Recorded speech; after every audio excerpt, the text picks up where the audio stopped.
In 2010, the town of Mount Vernon, Ohio, was known as a peaceful place where wooden houses nestled beneath cool green canopies and crime rates were nearly non-existent.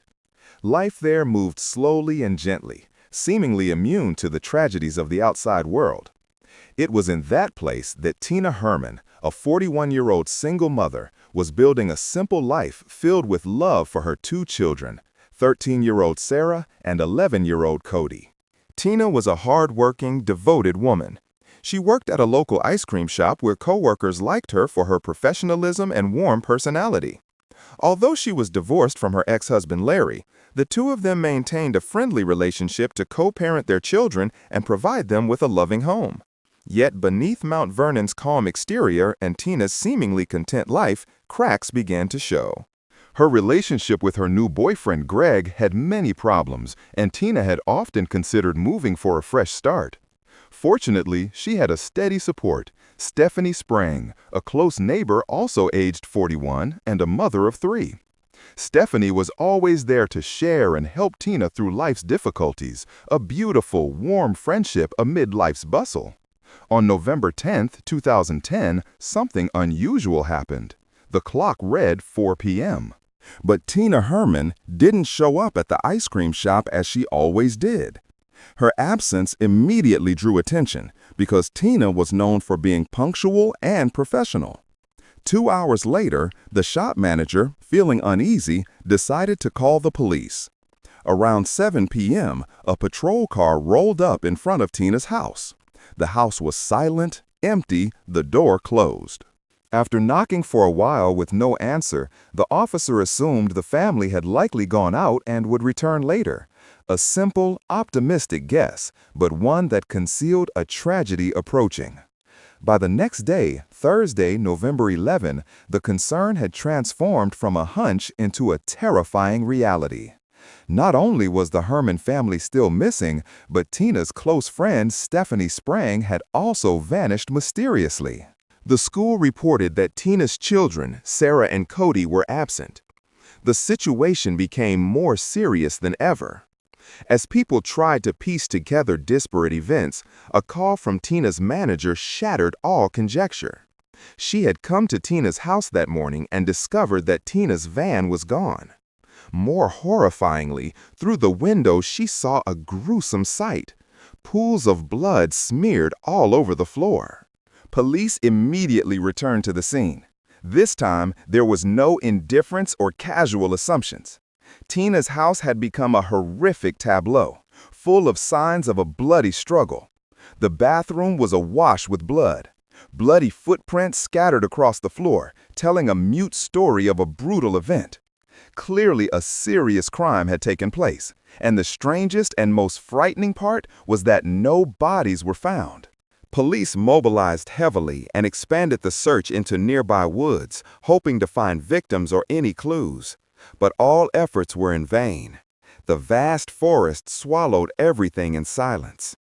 At the scene, amid the chaos, investigators collected several important clues: a pair of rubber gloves, a bottle of bleach, and notably, an Airwalk shoebox found in Sarah's room. The smaller, bloody footprints found in the garage also matched the size of the shoes from that box, kindling a faint hope among investigators. Could Sarah have escaped? The investigation began to center on Tina's boyfriend, Greg. Given their strained relationship, Greg became the prime suspect. However, after verification, he produced a solid alibi, sending the inquiry into a dead end. Police attention then shifted to 2 odd items found in the house: a large waterproof bag and several large trash bags. At the same time, surveillance footage from the nearby Walmart gained their interest. The footage showed a tall young man driving a silver Toyota Yaris purchasing similar bags at the supermarket. A small clue, but a promising one. Thanks to the silver Toyota Yaris footage, police quickly identified their main suspect, 30-year-old Matthew Hoffman. Matthew was not an unfamiliar name to law enforcement. He had a troubled past, having served 6 years in prison for theft and arson. After his release, he lived reclusively, cutting ties with society. Matthew had strange habits, including eating squirrel meat and living most of his time alone in the woods. His ex-girlfriend had also accused him of violent behavior, further strengthening the profile of a dangerous and unpredictable man. 4 days after the mysterious disappearance, police raided Matthew Hoffman's home. He was lying on the couch, completely surprised by the arrival of officers. His house was filled with leaves, a bizarre, eerie scene evoking cold solitude. Though no one was found upstairs, police discovered a hidden door leading down to a basement. When they descended, they encountered a heartbreaking but miraculous sight. Sarah, the 13-year-old girl, was still alive. She was bound by the feet, curled in a blanket, surrounded by dead leaves, a haunting image of brutal confinement. Sarah was freed. Police were immediately redeployed to Tina's house, but this time with a very different attitude. It was no longer an ordinary missing person case, but a scene that might conceal the worst horrors. When investigators entered Tina's home, a chilling, grisly sight met them. Everywhere were signs of a bloody struggle. The floor was stained with dry, blotchy blood like black ink spots on an old cloth. The bathroom in particular was awash with blood, a scene that made even the most seasoned investigators shudder. Small, smeared, bloody footprints led across the floor toward the garage, as if someone had tried to flee in vain. Clearly, a brutal confrontation had taken place, a fight for survival, and yet the strangest and most terrifying fact remained. No bodies had been found. Where had the victims gone? What had happened to them? The home's horrifying silence and violent traces raised a haunting question. Were the Hermans still alive? Police mobilized a large force with search dogs, carefully combing every square meter of the dense surrounding forest. Every trail, every bush, every stream was meticulously examined in hopes of finding any trace of Tina, Sarah, Cody, or even Stephanie. But all returned nothing. The vast woods devoured all hope, offering only an eerie quiet in return. Meanwhile, at the scene, the forensic team worked tirelessly, collecting the smallest clues. They found several key items that could untie the case: a pair of blood-stained gloves, a partially used bottle of bleach, and most notably, an airwalk shoebox in Sarah's room. This was especially significant when investigators matched the smaller, bloody footprints in the garage. They perfectly fit the size of the airwalk shoe. A faint glimmer of hope flashed in the darkness. Perhaps Sarah had somehow managed to escape the attacker. Or was it merely a cruel coincidence?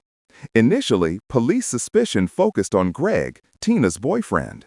Their fractured relationship, the arguments, and Tina's plans to move made Greg a possible suspect.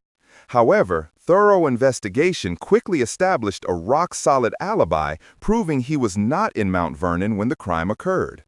Again, the inquiry hit a dead end, and investigators had to widen their scope. Attention then turned to several other items found in the house: a large waterproof duffel and many big trash bags. These items seemed out of place among the Hermans' belongings and were positioned strangely. Investigators asked whether the bags could be related to disposing of evidence or even bodies. Fortunately, modern technology provided a golden clue. Through footage from the Walmart surveillance camera, police identified a tall young man in a silver Toyota Yaris buying the same waterproof bags and large trash bags. This was a crucial breakthrough. Information about the silver Toyota Yaris quickly went into the system. In a short time, investigators identified the suspect, Matthew Hoffman, 30. Matthew's record was pulled. A troubling past emerged. Matthew Hoffman was not unknown to authorities. He had served 6 years for theft and arson. After his release, he lived a reclusive life, nearly severing contact with the outside world. He had the odd habit of eating squirrel meat and spent most of his time living alone in dense forests. His ex-girlfriend had accused him of violent behavior, sketching a dark, dangerous portrait. All of this painted a terrifying profile, a man capable of monstrous acts. 4 days after the mysterious disappearance, police had enough evidence to act. They covertly surrounded Matthew Hoffman's home. The situation was tense. After ensuring there would be no resistance, a task force burst inside. Matthew was found on the couch, completely unaware of the police raid. His house, as one might imagine of an eccentric recluse, was filled with dry leaves, creating a bizarre scene, as if he lived within a miniature forest. Although nothing was found on the ground floor, investigators continued a meticulous search. Their persistence paid off when they discovered a hidden door leading down to a dark basement. When they opened it and stepped inside, they were struck into silence. In the cold basement, amid piles of dry leaves and darkness, they found Sarah Herman, the 13-year-old girl. She was alive. Sarah's legs were tied. She was curled in a thin blanket, trembling from fear and cold. Leaves were piled around her as if to hide her or to blend her into Matthew's grotesque environment. Finding Sarah alive was a miracle, a rare bright spot in a dark case.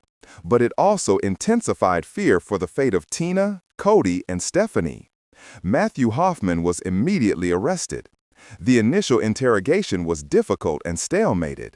He remained ominously silent, uncooperative, refusing to utter a word about what had happened. His stubborn reserve confronted investigators with an invisible wall. Hours turned to days, and Matthew remained mute, offering no explanations or confessions. Worry about the fate of the other 3 victims weighed heavier on investigators and the family. After many days of tense, patient interrogation, police realized they needed a different tactic. They offered a decisive deal. If Matthew revealed the locations of the remaining 3 victims, Tina, Stephanie, and Cody, his death sentence would be commuted to life imprisonment without parole. A tempting offer for any killer facing death. Faced with that choice, Matthew Hoffman finally agreed. He began to disclose a horrific truth, a secret buried deep in the darkness of the forest that would shock Mount Vernon to its core. The Tina Herman case took a turning point when Matthew Hoffman was taken into custody. He lay on the couch, utterly surprised by the police raid into his eccentric, leaf-strewn home. Immediately, Sarah, Tina's 13-year-old daughter, was found curled in a blanket under a pile of leaves in the dark basement. It was a miracle, a glimmer of hope in a nightmarish scene. However, Matthew Hoffman remained like a stone. He kept silent, not cooperating, not uttering a word about the crimes he had committed. Police faced a wall of ice. After days of patient questioning and relentless pressure, investigators resorted to a difficult bargain. If Matthew disclosed the locations of the 3 remaining victims, his death penalty would be reduced to life imprisonment. In that moment, Sarah's survival became a crucial bargaining chip, offering a small measure of justice for what had been lost. Matthew Hoffman agreed. He revealed a horrifying truth that exceeded imagination about human brutality. Matthew confessed that he had thrown the bodies of Tina, Stephanie, Cody, and their dog into a large hollow cavity inside the trunk of a rotting tree in a vast nature reserve. He had used ropes and a pulley to lower the bodies deep into the tree's hollow, a place police would never find without his exact confession. The dense forest had concealed the worst secrets. Pushed into a corner, Matthew recounted the brutal details. He said he initially broke into Tina's home intending to steal, but was unexpectedly discovered by Tina. To eliminate a witness, he killed her. Later, when Stephanie and her dog came by, he also murdered them savagely. When Tina's 2 children returned home, Matthew at first planned to kill both, but upon seeing Sarah's beautiful appearance, a sick idea formed in his mind. He imprisoned and assaulted her, keeping her as a disgusting possession in the secret basement. However, Matthew's claim that he had only intended to burglarize the home was quickly disproved. Police uncovered evidence he had purchased knives, gloves, and tape beforehand, which showed the crime had been meticulously planned, not spontaneous. Matthew Hoffman was sentenced to life without parole, a fitting punishment for a monster who had inflicted irreparable pain on many families. After the case, Sarah Herman, with extraordinary courage, decided to share her story with the media, transforming pain into power to inspire and give hope to other women facing similar circumstances. Her miraculous survival became a symbol of resilience and the ability to overcome adversity. No sooner had the world breathed a tentative sigh of relief after the Mount Vernon horrors than another mysterious case began to unravel, this time in New Jersey, carrying a coldly calculated scenario. In the early morning hours of December 3, 2016, a driver spotted a silver car parked in the middle of the Shark River Bridge. Suspecting a possible suicide jumper, he immediately called the police. The car belonged to 19-year-old Sarah Stern, a talented, optimistic student loved by friends and neighbors for her cheerful, polite, and friendly nature. Though her mother had died of cancer 3 years earlier, Sarah had tried to live positively. Her mysterious disappearance, combined with her abandoned car, raised the question: had Sarah really taken her own life? The investigation started quickly. Police interviewed Liam McCasney and Preston Taylor, Sarah's two closest friends she considered like brothers. Liam claimed he was the last person to see Sarah on the afternoon she vanished. He revealed that his relationship with Sarah's father had been strained recently and mentioned that Sarah had found a shoebox containing thousands of dollars and planned to go to Canada. These suspicious statements, while puzzling, matched scattered clues and led police to consider that Sarah might have run away or committed suicide. Thousands of hours of searching under the Shark River were undertaken, but no trace of Sarah was found.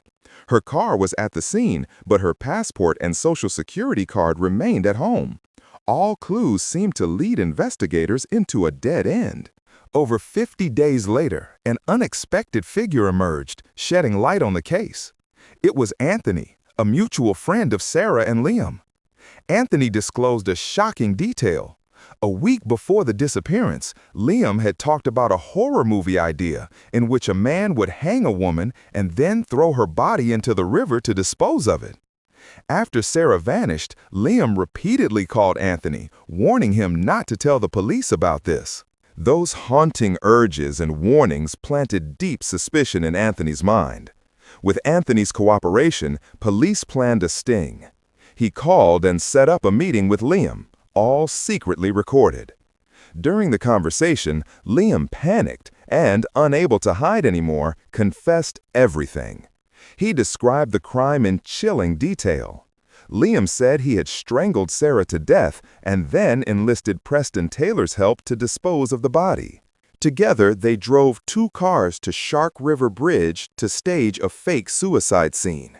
Then they dumped Sarah's body into the river, coldly letting the current carry away the evidence. The motive for this brutal act was nothing but money.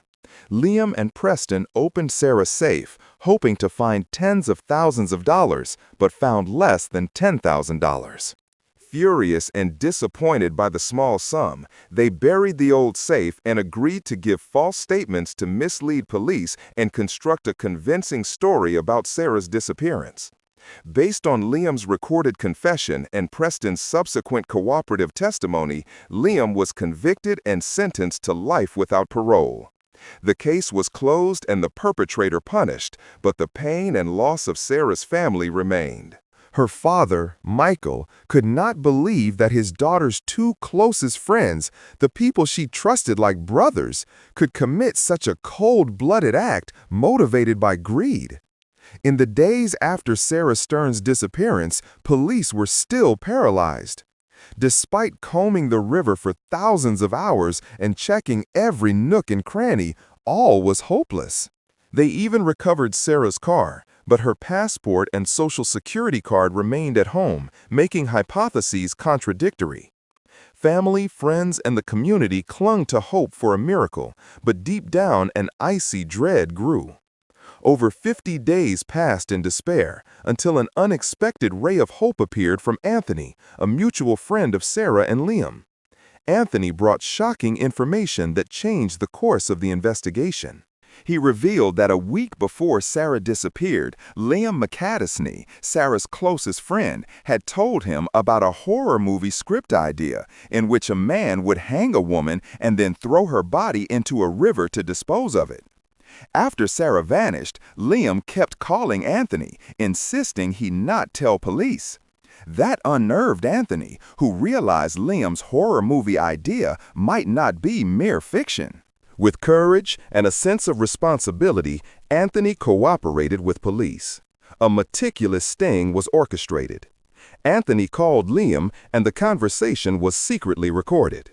Trapped between fear and the arrogance of recounting his deeds, Liam could not hide the truth. He panicked and eventually, with a cold tone, admitted everything. Liam's words were like a knife slicing through the air, painting a horrifying image of that fateful night. Liam's motive was greed. Sarah had accidentally told him about a shoebox containing tens of thousands of dollars she had found and intended to use to move to Canada. Greed consumed Liam, transforming a friend into a killer. He lured Sarah to his house, strangled her, and took her life. After the atrocity, Liam called Preston Taylor, another mutual friend, to help dispose of the body. Preston, driven by money and cowardice, agreed to assist. In the dark of night, the two drove 2 cars and transported Sarah's body to the Shark River Bridge. They staged the scene to look like a suicide, parking Sarah's car on the bridge to create the illusion she had jumped into the cold river.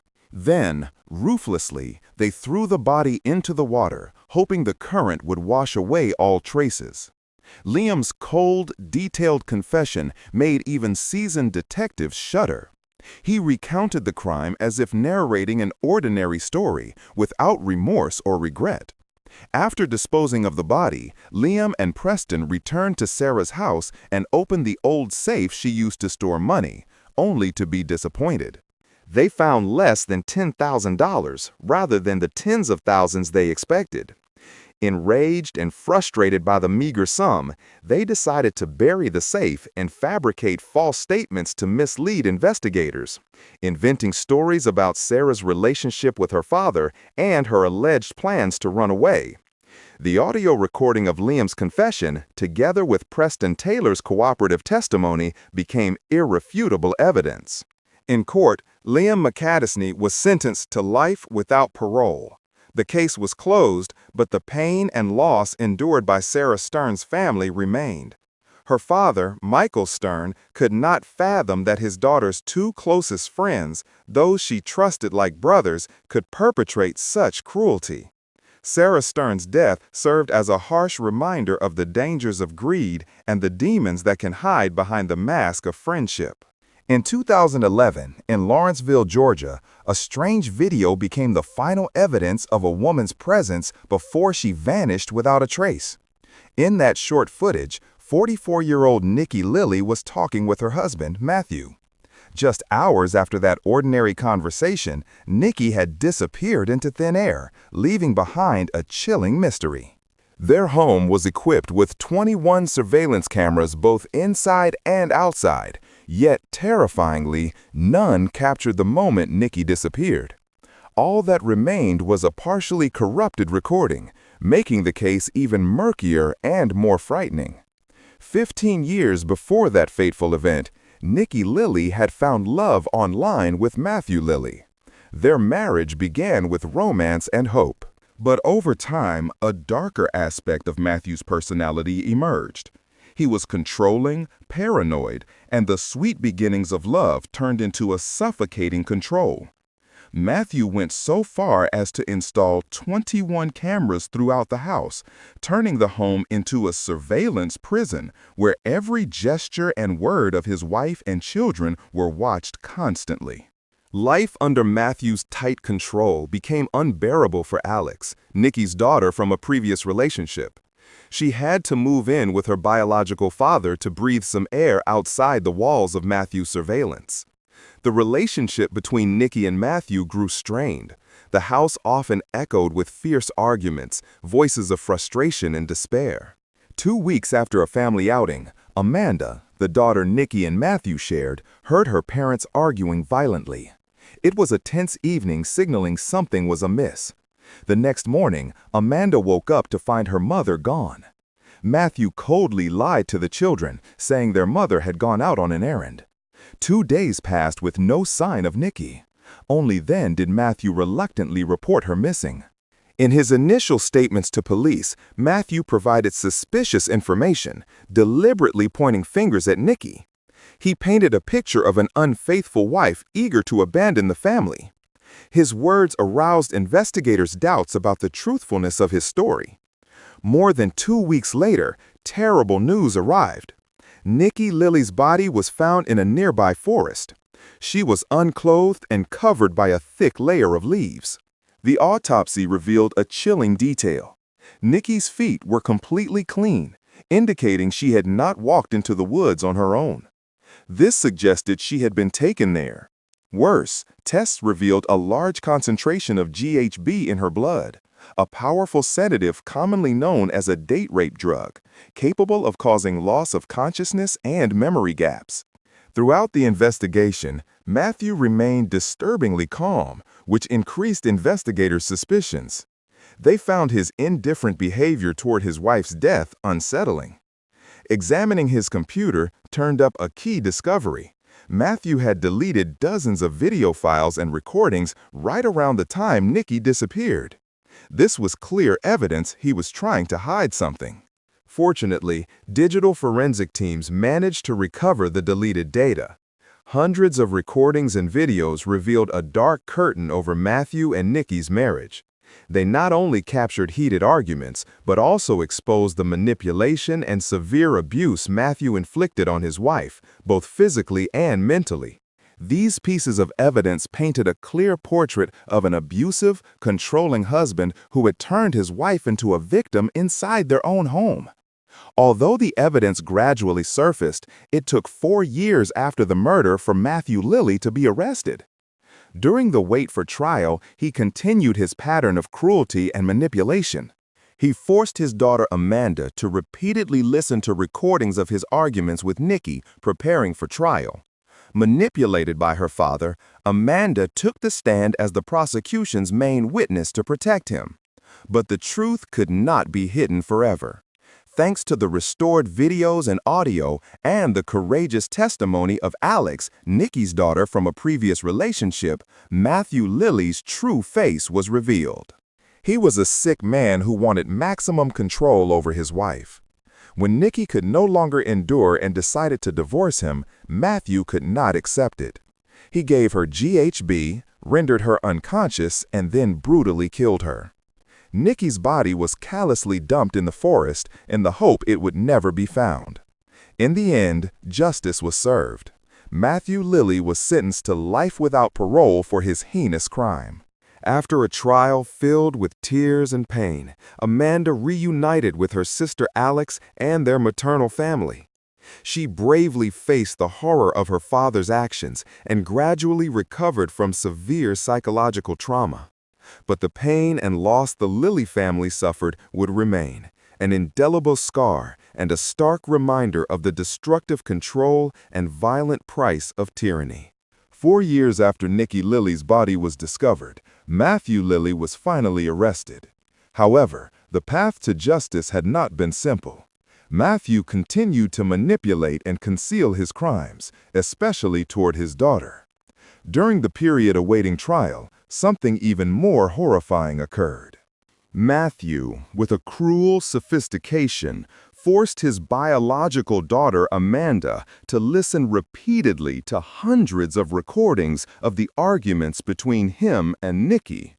He continually twisted the truth, brainwashing Amanda to turn her into a key witness to support his false narrative at trial.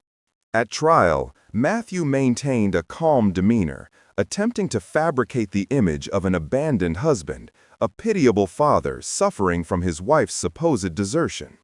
He presented Amanda as a principal witness, hoping the child, under his manipulation, would shake the jury's trust. But the secrets beneath Matthew's perfect facade could not remain hidden. Digital forensic teams worked tirelessly to recover the videos and recordings he had deleted. Those recovered materials painted a bleak picture of a suffocating marriage where Nikki endured ongoing manipulation and abuse, both physical and psychological. The recording showed Matthew not only controlling but also consistently insulting and threatening her. Alex's courageous testimony as Nikki's stepdaughter also played a crucial role. She recounted months of silently suffering under her stepfather's sick control and explained why she chose to leave the household to find peace. She confirmed Matthew's jealousy, dominance, and constant attempts to manipulate Nikki in every aspect of life. She had long watched her mother endure in silence. Combined with scientific evidence revealing extremely high levels of GHB in Nikki's blood and the state of her body, clean feet with no sign she walked into the woods, the veil came off. Clearly, Nikki had not run away or voluntarily gone into the forest. She had been drugged, murdered, and carried into the woods by Matthew. The motive was control. When Nikki decided to divorce and escape his suffocating grip, Matthew would not accept it. He drugged Nikki with GHB, killed her, and disposed of the body. After many tense and dramatic court sessions, justice prevailed. Matthew Lilly was sentenced to life without parole for his gruesome crime. He paid for the cruelty and depravity that ended his wife's life. Amanda began the painful journey of confronting the truth. From a witness manipulated by the father she trusted, she gradually recognized his real face. With psychological support and reunification with her sister Alex and maternal family, Amanda began to heal. She courageously accepted the truth, however brutal, and set out to rebuild her life, finding peace with those who truly loved her. The Nikki Lilly case is a brutal reminder of the hidden dangers behind the closed doors of an apparently ordinary marriage, where control and violence can destroy a person completely. It also warns how abusers can manipulate loved ones to cover their crimes. Justice was served for Nikki, but the pain and loss for her family remain. Nikki, Alex, and Amanda's story is a testament to the power of truth and courage in confronting the darkest secrets, with the hope that their voices will help other victims find a way out. In the shadowy annals of true crime, there are cases that send shivers down the spine, not because of their brutality, but because of the ice-cold calculation and remorseless precision of the perpetrator. What appeared to be a simple disappearance concealed a plan so meticulously crafted, it was horrifyingly perfect. Today, we delve into the tragic saga of Larry McNabney, a brilliant attorney who once commanded the courtroom, only to be brought low by the very woman he trusted above all others. The scene was a lavish California racetrack, bustling with the well-heeled crowd, the thundering hooves of horses, and the excited murmurs of spectators. Amidst this opulent spectacle, Larry McNabney suddenly collapsed. Eyewitnesses observed his wife, accompanied by her personal secretary, rushing to his side, their faces etched with apparent alarm, guiding him away from the commotion. A ripple of concern passed through the throng, but no one suspected the chilling truth. That was the last time the world would ever see Larry McNabney alive. To comprehend the intricate web of deception that ultimately ensnared Larry, we must rewind the clock several years, transporting ourselves to the dazzling heart of Las Vegas in 1995, a city that never sleeps, where neon lights blaze a vibrant defiance against the desert night. Here, Larry McNabney, then 46, was a titan of the legal world. Intelligent, handsome, and radiating an unshakable confidence, he was a star in Nevada's legal firmament. He had a reputation for tackling high-profile cases, his eloquent defenses and sharp legal mind often leaving juries spellbound, hanging on his every word. He was a force to be reckoned with, a man who seemed to have it all. Yet, beneath the polished facade of success and charisma, Larry harbored a profound vulnerability. He battled a severe addiction to alcohol, a demon that had already laid waste to multiple marriages, leaving him with a deep-seated loneliness that even his professional triumphs couldn't fill. This insidious dependence was his Achilles heel, a crack in his formidable armor waiting to be exploited. Then, one day, she appeared. Elizabeth. She was 28, with striking blonde hair, piercing blue eyes, and a voice as sweet as honeyed wine. When she walked into Larry's office, she seemed like a fresh breeze, a burst of captivating energy that promised to sweep away his solitude. Within a matter of weeks, she had him utterly, completely, and irrevocably under her spell. Larry fell head over heels, consumed by a passionate obsession. He trusted her implicitly, believed in her entirely. Their whirlwind romance culminated in marriage, a union he believed would bring him the happiness he so desperately craved. But from that moment on, everything in Larry's life began to unravel with terrifying speed. Elizabeth swiftly began to assert her dominance, systematically seizing control over every aspect of Larry's existence. His phone calls were monitored, his finances became hers to command, and even his loyal staff found themselves answering to her. Cruelly, she orchestrated his estrangement from his own daughter, severing the last familial tie that held a genuine connection to his past. One day, a staggering $70,000 vanished from his bank account. Larry knew deep down that his wife was responsible for the theft. Yet, in a testament to his profound, misguided love and his desperate need to protect her perceived innocence, he remained silent. He took the blame himself, inventing excuses, meticulously shielding her reputation, even as his own crumbled around him. His once glittering legal career spiraled into ruin. He lost his law license, his name became tarnished, his standing in the community obliterated. And all the while, Elizabeth watched, a faint smile playing on her lips, her plan advancing with chilling precision, each step bringing her closer to her ultimate, sinister goal.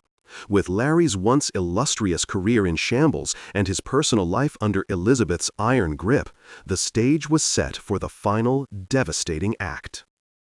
In their new office, Elizabeth brought in fresh faces to assist her, or perhaps to witness her reign. There was Sarah, a young woman who quickly became Elizabeth's confidant, her closest ally, and soon her lover. Together, they embarked on an extravagant spending spree, burning through Larry's dwindling funds as he spiraled deeper into the abyss of his addiction. He was barely present, a shadow of his former self, increasingly isolated and consumed by alcohol. But there was another presence in the office, a quiet observer named Jennifer, a secretary whose unease grew with each passing day. She saw the manipulative gleam in Elizabeth's eyes, the cold calculation beneath the sweet facade, and the systematic dismantling of Larry's life. Jennifer's gut instinct screamed that something was terribly wrong, an intuition that would, in time, prove invaluable. The climax of this insidious plot unfolded in September 2001 at a luxurious horse racing event in Los Angeles. Larry, Elizabeth, and Sarah attended, ostensibly for an evening of enjoyment. But beneath the veneer of high society, a chilling drama was playing out. Amidst a heated argument, Elizabeth calmly mixed a drink for her husband, a seemingly innocuous gesture that concealed a deadly secret. Into Larry's glass, she poured xylazine, a powerful tranquilizer typically used for large animals like horses. The effects were swift and brutal. The next morning, Larry collapsed on the racetrack, his body failing him. Elizabeth, with a performance worthy of an Academy Award, feigned panic and concern, whisking him away with Sarah's help, mutely telling onlookers that he was just tired. No one suspected the truth. They weren't taking him to recover. They were guiding him to his grave. The journey that followed was a descent into pure horror. Larry regained consciousness in the car, disoriented and terrified. He struggled, a brief, desperate attempt to fight for his life, even managing to momentarily choke Elizabeth before leaping from the moving vehicle. But his weakened state and the lingering effects of the drug made escape impossible. They recaptured him, forcing more sedatives down his throat. Somewhere along that desolate stretch of road, Larry McNabney, the brilliant lawyer who once commanded courtrooms, drew his last breath. He was dead, not by a sudden, violent act, but by a slow, calculated poisoning orchestrated by the woman he loved and trusted. With Larry's body now a grim secret, Elizabeth and Sarah drove to a storage unit where they chillingly placed him inside a large freezer. Then, with an audacity that defies belief, they continued their lives as if nothing had happened. They went on shopping sprees, indulged in lavish dinners, forged Larry's signature to sell his assets, and impersonated him in phone calls. All of this unfolded during one of America's darkest hours, September 11, 2001. As the nation reeled from the terror attacks, Elizabeth exploited the chaos, believing the world's distraction would provide perfect cover for her monstrous crime. Larry McNabney had effectively vanished, erased from existence by a meticulous, heartless scheme. But even the most perfect plans are susceptible to cracks, especially when built on a foundation of deception. Jennifer, the secretary who had watched Elizabeth's machinations with growing dread, could no longer ignore her conscience. Her mounting suspicion coalesced into certainty, and she bravely contacted the authorities. When the police finally arrived at Elizabeth's home, they found it abandoned. Elizabeth had fled, but the investigation was now in full swing. The search for Larry's body led them to a vineyard, where they found his decomposed remains, still dressed in his beloved cowboy attire. The discovery was horrifying, but it was just the beginning of the revelations. The ensuing investigation exposed a truth far more twisted than anyone could have imagined. Elizabeth, the charming blonde who had captivated Larry McNabney, didn't exist. Her real name was Lauren Sims, a con artist with an astonishing IQ of 140, a criminal mastermind who had lived under no fewer than 38 different identities, racking up a long record of arrests for theft and fraud. The chase for Lauren Sims led authorities across the country, finally apprehending her in Florida. When officers took her into custody, she uttered a chilling statement, her voice devoid of emotion. "I have lived a lie for too long. Now I want it to end." Months later, Lauren fulfilled that grim promise, taking her own life in her jail cell. On a nearby table, a suicide note was found, addressed to her daughter. "I do this so you can move on, no longer haunted by my sins." Sarah, her accomplice, received an 11-year prison sentence for her role in the crime. Jennifer, the brave secretary whose courage brought justice to light, was lauded as a hero. The tragic case of Larry McNabney serves as a stark reminder. A brilliant man brought to his knees by a toxic addiction, and ultimately destroyed by the woman he loved. An intelligent woman who weaponized her intellect, twisting it into a tool of calculated destruction. This story is a chilling testament that the most terrifying predators aren't always those wielding a knife in the dark, but those who smile while systematically dismantling your trust, your life, and ultimately your very existence. The idyllic September afternoon of 1981 held a cruel secret for the Hermann family in Ecking am Ammersee, Germany. 10-year-old Ursula, the youngest of 4 children, was a vibrant, intelligent girl brimming with the energy of youth. Her days were a happy blur of school, piano lessons, and her beloved gymnastics, a sport she pursued with boundless enthusiasm, commuting each day the 5 kilometers to the next town, often by bicycle, a route that cut through a quiet, unassuming stretch of forest. This particular day, her first at secondary school, had been filled with new experiences. After her classes, she'd practiced piano with her brother, then cycled to gymnastics before visiting her cousin for dinner. As the twilight softened the edges of the Bavarian landscape, Ursula had set off for the familiar 10-minute ride home, the golden hour still holding the day's warmth. But home she never reached. As the half-hour mark passed and Ursula remained absent, a cold dread began to creep into her mother's heart. A quick call to her sister confirmed the worst. Ursula had left her cousin's house long ago. Panic seizing them, the entire family rushed into the encroaching shadows of the forest, their frantic calls of "Ursula!" echoing unanswered among the trees. The local police were alerted, and soon neighbors joined the desperate search party. Hours turned into a grueling night of futile hope. It was a police dog, straining against its leash, that eventually led them to Ursula's bright red bicycle, abandoned some 20 meters off the main road, its silent presence a stark, terrifying symbol of her disappearance. But of Ursula herself, there was no trace. The forest, which had once been a familiar shortcut, now seemed to swallow her whole. 3 agonizing days later, the first unsettling whispers of a new, sinister chapter began. The Herman family phone rang, a jarring sound in the heavy silence of their grief. Upon answering, however, there was no voice, only the disembodied strains of a popular melody, a tune often played on the radio, drifting from the receiver before the line clicked dead. These strange, silent calls became a chilling ritual, repeating sporadically over the next few days. The police, their suspicions aroused, set up recording equipment, convinced that these were not random disturbances, but deliberate signals from Ursula's captors. Each ring brought a fresh wave of terror and a flicker of hope, swiftly extinguished by the lack of any direct communication. Then, several days into this torment, a letter arrived, addressed to Ursula's father. It was a crude mosaic of words, meticulously cut from newspapers and pasted together, a desperate attempt by the sender to conceal their identity and fingerprints. The message was chillingly clear. Ursula had been kidnapped. The ransom demand was astronomical, 2 million Deutschmarks. The sender explicitly stated that further communication would be via telephone, marked by the same unsettling musical interlude, and issued a grave warning. If the police were involved, Ursula would die. The family was plunged into a new, terrifying reality, caught between the suffocating fear for their daughter's life and the impossible demands of her unknown abductors. The very next morning, the phone rang again, filling the house with that all-too-familiar, haunting melody.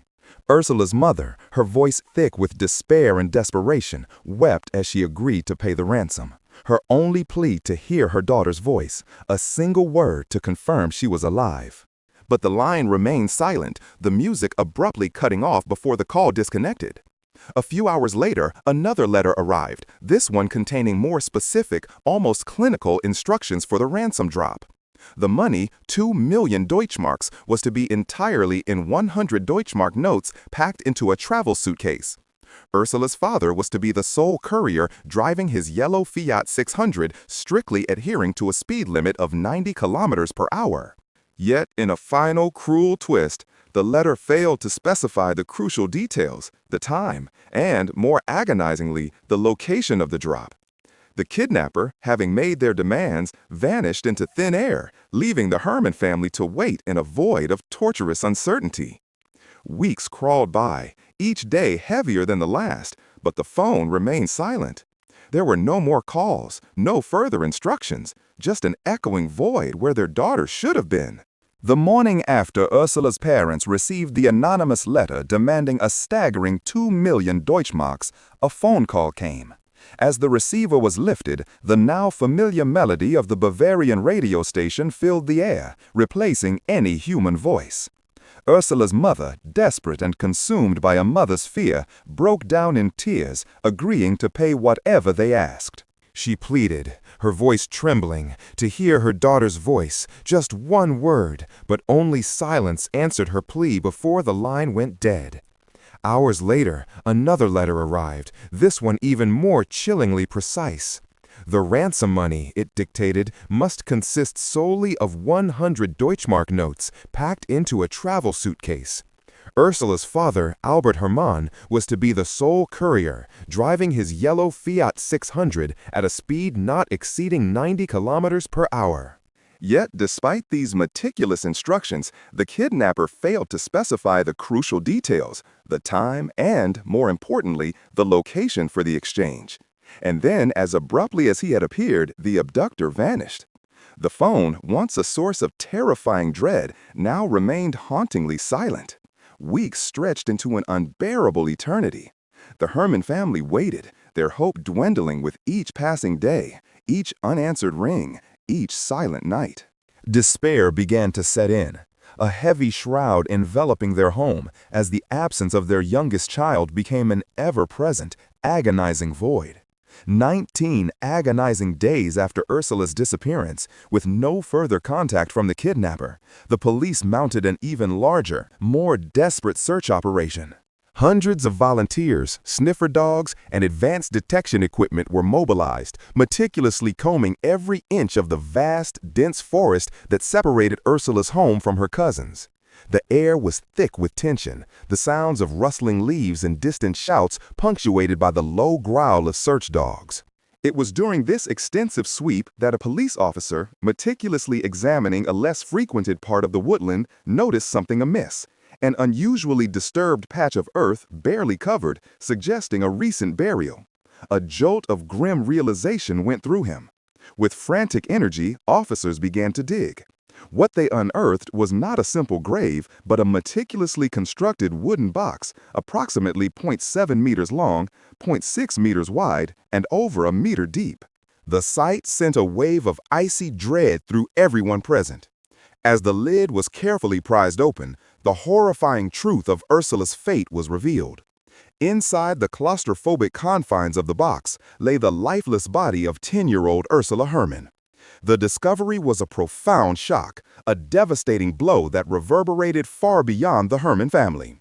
The box itself was a macabre testament to the kidnapper's perverse planning and chilling foresight. It was no makeshift coffin, but an elaborate, almost engineered prison. It was fitted with a lock, a small makeshift seat, and contained 3 bottles of water, packets of biscuits, soft drinks, sweets, chocolate, books, and even a small radio. Most crucially, it had a system of plastic tubes designed to provide ventilation. It appeared the kidnapper had intended to keep Ursula alive inside this subterranean cell during the ransom negotiations. However, the design was fatally flawed. The air supply within the confined space would have rapidly diminished, while the external ends of the ventilation tubes, presumably meant to draw in fresh air, had become clogged with wet leaves and earth, effectively sealing her fate. The autopsy results were unequivocal and heartbreaking. Ursula had suffocated to death, likely within a few hours of being buried alive. Her small body had been found in the same clothes she wore on that fateful September afternoon, 19 days earlier. The cause of death was asphyxiation, on the very day she vanished. The focus of the investigation now shifted from a missing person to a horrific murder. Police theorized that the perpetrator must be someone intimately familiar with the sprawling forest, possessing considerable physical strength to dig and bury such a structure, and skilled in its construction. A prominent suspect quickly emerged: Werner Mazurek, an electrical repairman who lived disturbingly close to Ursula's family home. Mazurek was known in the community for his large, imposing build and a notoriously hot temper. Crucially, he was also deeply in debt, owing banks over 140,000 Deutschmarks, a financial motive that couldn't be ignored. When initially questioned about his whereabouts on the evening of Ursula's disappearance, Mazurek became flustered, unable to provide a clear account. However, the following day, he produced an alibi. He claimed to have been playing board games with his wife and a friend at the time of the abduction. Despite a thorough search of his home, police found no incriminating evidence, no traces linking him directly to the crime or the elaborate box. Without concrete evidence to contradict his alibi, and with no other leads proving fruitful, the investigation slowly, painfully ground to a halt. The case of The Girl in the Box became one of Germany's most enduring and chilling cold cases, an unresolved tragedy that haunted the nation for decades. The years following Ursula's disappearance bled into a decade, then 2. The haunting silence of the cold case amplifying the collective grief and frustration. The name Ursula Herrmann became a whisper, a tragic footnote in the annals of German crime, a stark reminder of innocence lost and justice deferred. But technology, ever evolving, offered a glimmer of hope that would shatter the tranquility of a seemingly closed chapter. In 2007, almost 3 decades after Ursula vanished, police reopened the investigation, armed with modern forensic techniques that promised to coax secrets from the shadows. The re-examination led them back to Werner Mazurek, the electrician whose peculiar alibi and nervous demeanor had once drawn suspicion. A diligent search of his home, revisited with new eyes, yielded a crucial piece of evidence: an old tape recorder. This antique device, gathering dust in the quiet corners of his life, held the key to unlocking the truth, or so the investigators hoped. Forensic audio analysis, a science far more advanced than anything available in 1981, was applied to the ransom call recordings that had tormented the Herman family. The peculiar musical interlude, once just a chilling melody, was now meticulously scrutinized. Experts concluded that the specific sound signature, the very quality of the playback, was highly consistent with being produced by the vintage tape recorder found in Werner Mazurek's residence. It was a breakthrough, a tangible link after so many years of intangible despair. This new evidence, combined with the lingering suspicions from the initial investigation, solidified the police's conviction. Werner Mazurek, the man who lived so close to Ursula, the man of large build and volatile temper, was arrested and subsequently charged with kidnapping and murder. The trial that followed was a media sensation, rekindling the nation's fascination and horror with the girl-in-the-box case. Werner Mazurek, now an older man, vehemently denied any involvement. He maintained his innocence, portraying himself as a victim of circumstantial evidence and a desperate police force. However, the prosecution painted a compelling picture. They presented the audio analysis, meticulously demonstrating the connection between Mazurek's recorder and the ransom calls. They brought forth neighbors who testified to his erratic temper, his financial woes, a substantial debt of over 140,000 Deutschmarks, and his familiarity with the dense forest where Ursula had disappeared and where her cruel tomb had been buried. The narrative wove together his potential motive, his capability to construct such an elaborate trap, and the damning audio evidence. Despite Mazurek's passionate pleas of innocence, the jury, after careful deliberation, was swayed by the weight of the new findings and the consistent character testimonies. In 2010, nearly 29 years after Ursula's tragic death, Werner Mazurek was found guilty of kidnapping leading to death and sentenced to life imprisonment. For many, it was a moment of profound relief, a sense that justice had finally, however belatedly, been served for the little girl who never made it home. Yet for some, the verdict brought not closure, but a fresh wave of unsettling questions. Among them was Michael Herman, Ursula's own brother. Initially, like the rest of his family, Michael had clung to the hope of a resolution, believing in the justice system's ability to find the truth. But as the trial unfolded and after the conviction, doubts began to gnaw at him. He revisited the evidence, particularly the pivotal audio recordings, with a meticulousness born of enduring grief and a burning need for certainty. Michael's deep dive into the case unearthed inconsistencies that refused to be silenced. He argued that the distinctive clanking sound audible in the ransom call recording, a detail forensic experts had struggled to fully explain, sounded more like a portable handheld recorder rather than the older stationary tape deck found in Werner Mazurek's house. It was a subtle but significant distinction that cast a shadow over the primary piece of evidence. Furthermore, Michael examined the ransom letters, the crude, cut-and-paste messages that had demanded such an exorbitant sum. He found the German grammar within them to be strikingly clumsy, almost childlike, as if penned by a student or even someone who was not a native speaker. This grammatical awkwardness, Michael contended, was inconsistent with Werner Mazurek, a German adult who, despite his flaws, was presumed to be literate and articulate in his native tongue. These discrepancies, minor as they might have seemed to some, became monumental in Michael's quest for truth. He became a relentless advocate, not for his sister's killer, but for the principle of undeniable justice, even if it meant challenging the very system that had promised to deliver it. Michael sent impassioned letters to legal authorities, asserting Werner Mazurek's innocence and demanding a re-examination of the evidence. His conviction was so profound that he ultimately sued the German state, pushing for the case to be reopened and the truth fully revealed.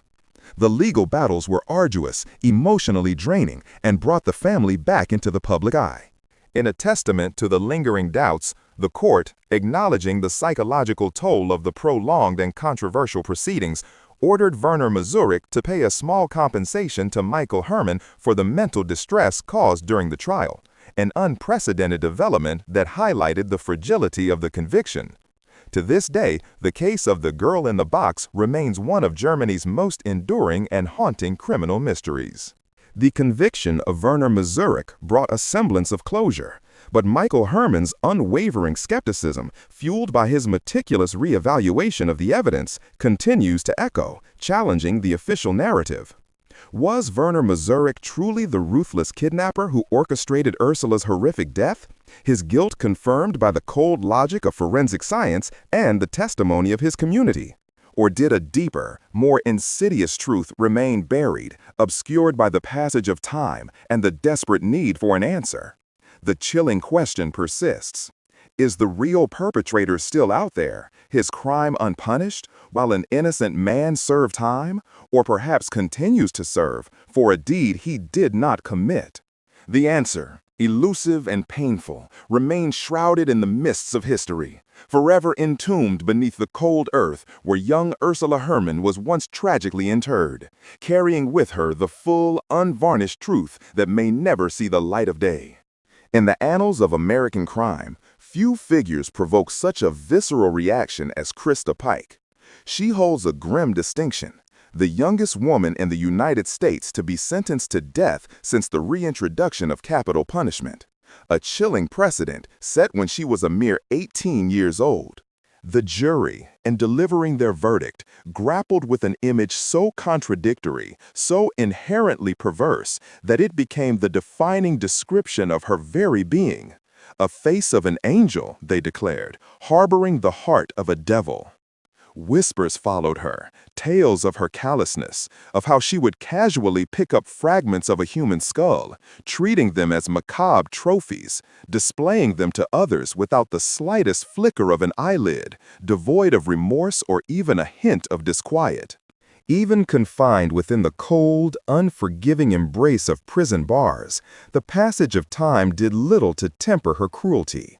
She remained unrepentant, continuing her reign of terror, her offenses reaching beyond the confines of her initial crime, manifesting within the very walls designed to contain her. Some speculate that she was born a vessel for pure evil, a natural aberration, an embodiment of malevolence from the moment of her first breath.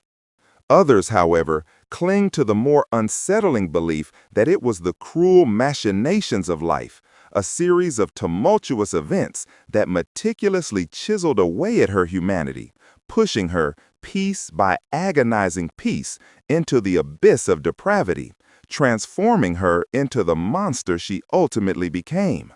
The idyllic tranquility of Knoxville, Tennessee, was shattered on the crisp morning of May 13, 1995. The sprawling campus of the University of Tennessee lay hushed, wrapped in the serene silence that precedes the dawn of a new day. Allen, a seasoned sanitation worker, began his usual rounds in Tyson Park, a secluded patch of verdant woodland nestled conveniently close to the university grounds.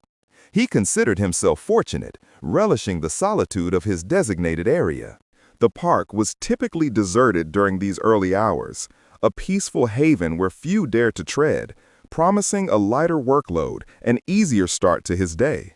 But the universe, in its cruel irony, had other plans.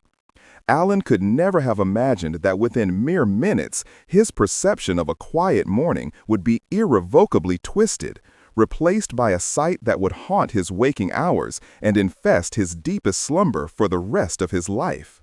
As he moved through the dew-kissed grass, his eyes, accustomed to spotting the misplaced litter of a careless night, snagged on an anomaly.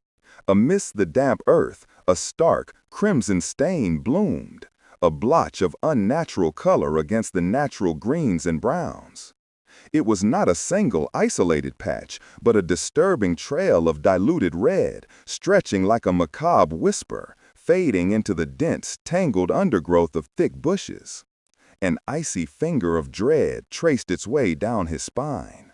His gut screamed, a primal alarm blaring a warning of something terribly wrong, fundamentally amiss.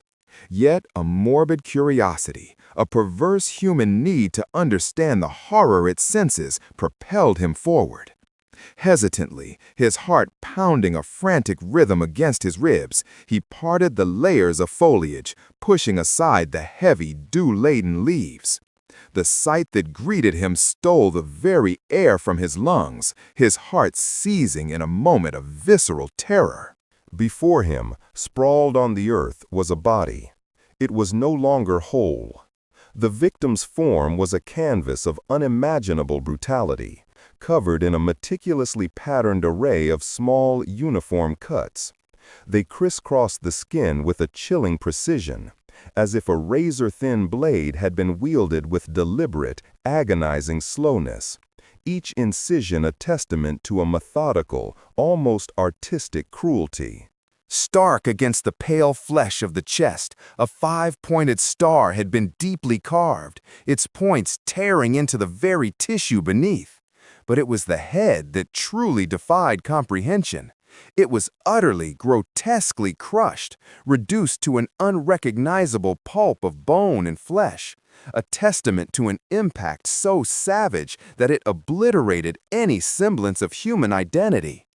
Alan's carefully cultivated composure evaporated instantly, replaced by a tide of pure, unadulterated panic. He scrambled backward, a guttural cry tearing from his throat, stumbling wildly from the forest. His hands trembled uncontrollably as he fumbled for his radio, his voice a ragged whisper as he stammered out the words, calling for the police, his world irrevocably altered. When the first responders arrived, the seasoned officers, men and women hardened by years of confronting the darkest aspects of human nature, stood in stunned silence. The sheer savagery of the scene surpassed even their most jaded expectations. It was a level of brutality that defied logic, a monstrous act that ripped through the very fabric of their understanding. Law enforcement quickly determined the victim was a young woman, and given the proximity to the university campus, their immediate suspicion was that she might be a student. The investigation, a grim procession of questions and observations, soon led them to the campus dormitories. An administrator, her face etched with concern, informed them that the previous evening, a 19-year-old student named Colleen Slemmer had departed the dorms in the company of three others, Krista Pike, Tadaro Schick, and Shadola Peterson. Only three had returned. Colleen Slemmer was, by all accounts, a gentle soul, a young woman with a quiet resolve. She was enrolled in a vocational training program sponsored by the U.S. Department of Labor, a path chosen not out of preference for trades over academia, but out of necessity. Her family struggled, making a traditional university education an unattainable dream. Colleen's ambition was modest, yet profound. She dreamed of becoming a computer specialist, a stable career that would allow her to rise above her circumstances and provide for her loved ones.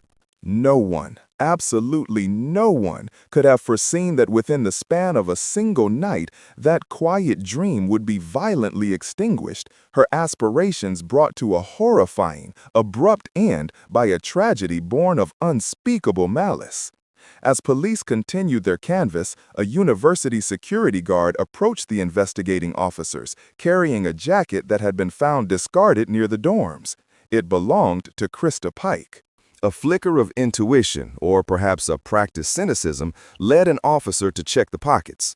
Inside, nestled amongst lint and forgotten detritus, they discovered a small bone fragment, carefully wrapped in a piece of tissue paper, still bearing traces of dried, dark blood. Initial forensic analysis would later confirm their deepest fears. It was a fragment of a human skull. Concurrently, another female student came forward with a chilling account. She reported that earlier that very morning, Krista had casually pointed to a reddish stain on her shoe, her voice devoid of any emotion as she declared, "That's not mud, that's blood." Then, with an unnerving calm, Krista had proceeded to recount in graphic, meticulous detail how she had cut her rival's throat and crushed her head with a rock. The pieces, horrifying and disjointed, were beginning to fall into place, drawing a terrifying portrait of a killer. The investigators now had not just a body, but a name and suspects. What they began to uncover was a twisted tale of obsession and dark faith that would send shivers down the spines of even the most hardened officers. Krista Pike, it was learned, had met Tad Darrell Shipp in 1994 during the same vocational training program Colleen Slimmer was enrolled in. The two quickly formed an intense bond, united by a disturbing shared belief: Satanism. They subscribed to the idea that evil was the ultimate power, a force to be worshipped and harnessed. When Krista had to return home for a break, Tadaro, left alone, began to spend time with Colleen. Their relationship, by all accounts, was purely platonic, a simple friendship. But in Krista's warped mind, this was an unforgivable betrayal.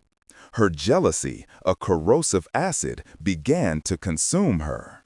What started as threats soon escalated into a dark, unyielding resolve to punish her perceived rival. Krista became convinced that the universe itself was out of balance and that only the sacrifice of a soul could restore order. In her delusional, twisted faith, she chose Colleen as the unwitting offering to the devil. The stage was set for a night of unimaginable horror. On the evening of January 12, 1995, just 4 months before Colleen's body would be discovered, Krista, feigning reconciliation, invited Colleen to Tyson Park. Tadaro and Shadola Peterson were also there, under the pretense of smoking pot and talking things out. Naively, Colleen trusted them, walking willingly into the moonlit woods with her supposed friends. Deep within the park's secluded embrace, Krista abruptly turned to Colleen, her eyes as cold and hard as steel.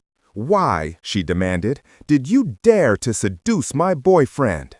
Colleen, bewildered and frightened, denied the accusation. But Krista was beyond reason. She lunged forward, grabbing Colleen by the hair, slamming her head against the damp earth. The assault was instant and brutal. Colleen cried out, pleading, "Please, leave me alone, I didn't do anything." But her desperate pleas only seemed to fuel Krista's manic frenzy. She pulled out a knife, a thin, sharp blade, and began to cut. First, a shallow slice across Colleen's neck. Then, with chilling precision, she carved a deep, 5-pointed star into the flesh of Colleen's chest. All the while, Tadaro, the very boyfriend Krista claimed to love, stood by, then actively participated, picking up a rock and bringing it down with crushing force onto Colleen's head. Blood splattered, staining the ground a grotesque crimson. When the horrific ordeal finally ended, Krista, in a final act of desecration, cut a piece of Colleen's skull, wrapping it carefully like a prized trophy. The 3 perpetrators then dragged the lifeless body into the dense undergrowth before calmly returning to their dorms, behaving as if nothing had happened. The morning after the grim discovery, when police knocked on Krista's door, she greeted them with an unsettling calm, even a faint smile. Inside her room, investigators found chilling evidence: a satanic Bible, a pair of blood-stained pants, and, horrifyingly, the fragment of human skull bone that perfectly matched Colleen Slimmer's remains. At the interrogation room, Krista Pike recounted the entire murder in gruesome, meticulous detail. Her voice was flat, devoid of emotion, not a trace of remorse. The transcript of her confession spanned a staggering 46 pages. It was a chilling window into a mind utterly devoid of empathy, a heart consumed by darkness. Krista Pike was subsequently found guilty of first-degree murder and conspiracy to commit murder. She was sentenced to death by electric chair, making her the youngest woman to be sent to death row in the United States since the reinstatement of capital punishment in 1976. She was just 18 years old at the time. Taddaril Shipp, then 17, received a life sentence for his role in the murder. Shadola Peterson, who cooperated with the investigation, was sentenced to just over a year in prison, followed by 6 years of probation. Even behind bars, Krista Pike remained unrepentant. In letters to a boyfriend she later acquired in prison, she wrote that the police should thank her for making it quick so Colleen didn't suffer longer. In 1997, a man named Eric Gine, obsessed with true crime and death row inmates, began corresponding with Krista. He then started auctioning off her personal items: strands of hair, photographs, handwritten letters, even her underwear. A signed photo of Krista, accompanied by a lock of her hair, once sold for $135. Ginn believed that one day she would be executed, and all these macabre mementos would become priceless. But he was wrong. Years turned into decades. Krista Pike is still alive today, still possessing that angelic face, but inside, a soul forever possessed by demons. The story began not with a scream, but with a whisper swallowed by the unrelenting fog of Western Washington in the early 1980s. This was the Pacific Northwest, a land defined by its deep, saturated blues and forest greens, where ancient stands of Douglas fir marched down impossible slopes, their crowns perpetually shrouded in moisture, only to abruptly give way to the frantic asphalt sprawl of burgeoning suburbs and the restless docks of Seattle and Tacoma. It was a region of spectacular, crushing beauty, layered directly atop gritty urban desperation. The air tasted of salt, pine, and diesel exhaust. At the geographic and emotional heart of the unfolding horror lay the Green River, a vein of icy, unforgiving water. It coiled for more than 60 miles through King County, a relentless current carving its way through old logging trails, dairy farms, and the backsides of newly paved subdivisions. The river itself was a powerful entity, beautiful and deadly, an indifferent witness to human activity. Along this frigid waterway, particularly near the major interchanges and the edges of the port cities, life existed in the literal shadows. These shadows were inhabited by the most fragile of souls, the invisible cohort whom polite society preferred not to acknowledge, young runaways who had fled broken homes for the promise of the city lights, individuals wrestling with the crushing grip of addiction, and women forced to navigate the precarious economy of street corners and late-night bars to survive. They lived precariously, existing on the margins where anonymity was both their shield and their fatal vulnerability. They were frequently transients, moving targets whose sudden absence rarely triggered immediate alarm bells. A girl could disappear from a motel parking lot or a truck stop without so much as a missing persons report being filed for weeks, sometimes months. Their marginalization, their tragic, profound lack of stable ties created a hunting ground of devastating perfection for a predator who understood that silence was the greatest ally. For a chillingly long period, the disappearances were cataloged as inevitable casualties of a risky lifestyle, as voluntary departures, girls simply moving on to the next town or succumbing to their own demons. No one connected the dots because few bothered to look at the individual dots closely enough. The official narrative was one of societal attrition, not malice. The monster was operating hidden in plain sight, exploiting the chasm between the sprawling metropolis and the deep, silent woods. He moved through the periphery, taking advantage of the vastness of the geography and the smallness of the public's concern. The river offered him cover, a 60-mile disposal chute that ran through the most isolated and forgotten pockets of the county. The victims were deemed irrelevant. Their fate, it was implicitly assumed, was self-inflicted. But the Green River, for all its icy indifference, was not a willing accomplice. Though it flowed powerfully toward the Puget Sound, carrying debris and secrets alike, the water would not hold its counsel forever. The dense moss and tangled undergrowth along its banks offered shelter to the killer's actions, but the powerful hydraulic forces of the Pacific Northwest winter and summer runoff guaranteed that eventually the river would begin to speak, pushing the terrible evidence of human depravity back toward the light. The time for dismissing the missing had ended. The water was about to tell its story. The cold, wide expanse of the Green River had been complicit in silence for too long, swallowing secrets deep into the mud and fast-moving currents, its banks cloaked in the indifferent density of the fir forests. That silence shattered on a nondescript midsummer day in 1982. The witnesses were two young girls cycling along a secluded, forested stretch of the riverbank near Auburn, a mundane, innocent pursuit suddenly colliding with unimaginable horror. They spotted something snagged near a thick eddy, not quite trash, not quite a submerged log. As they approached, the shape coalesced into the horrifying reality of a human form, bloated and disfigured by the unforgiving cold water. When the Kin County Sheriff's deputies arrived, the scene was documented with grim, urgent efficiency. The victim was quickly identified as Wedini Caulfield, a known face in the late-night haunts and bars of Seattle and Tacoma, a young woman navigating the treacherous, vulnerable edges of the street economy to survive.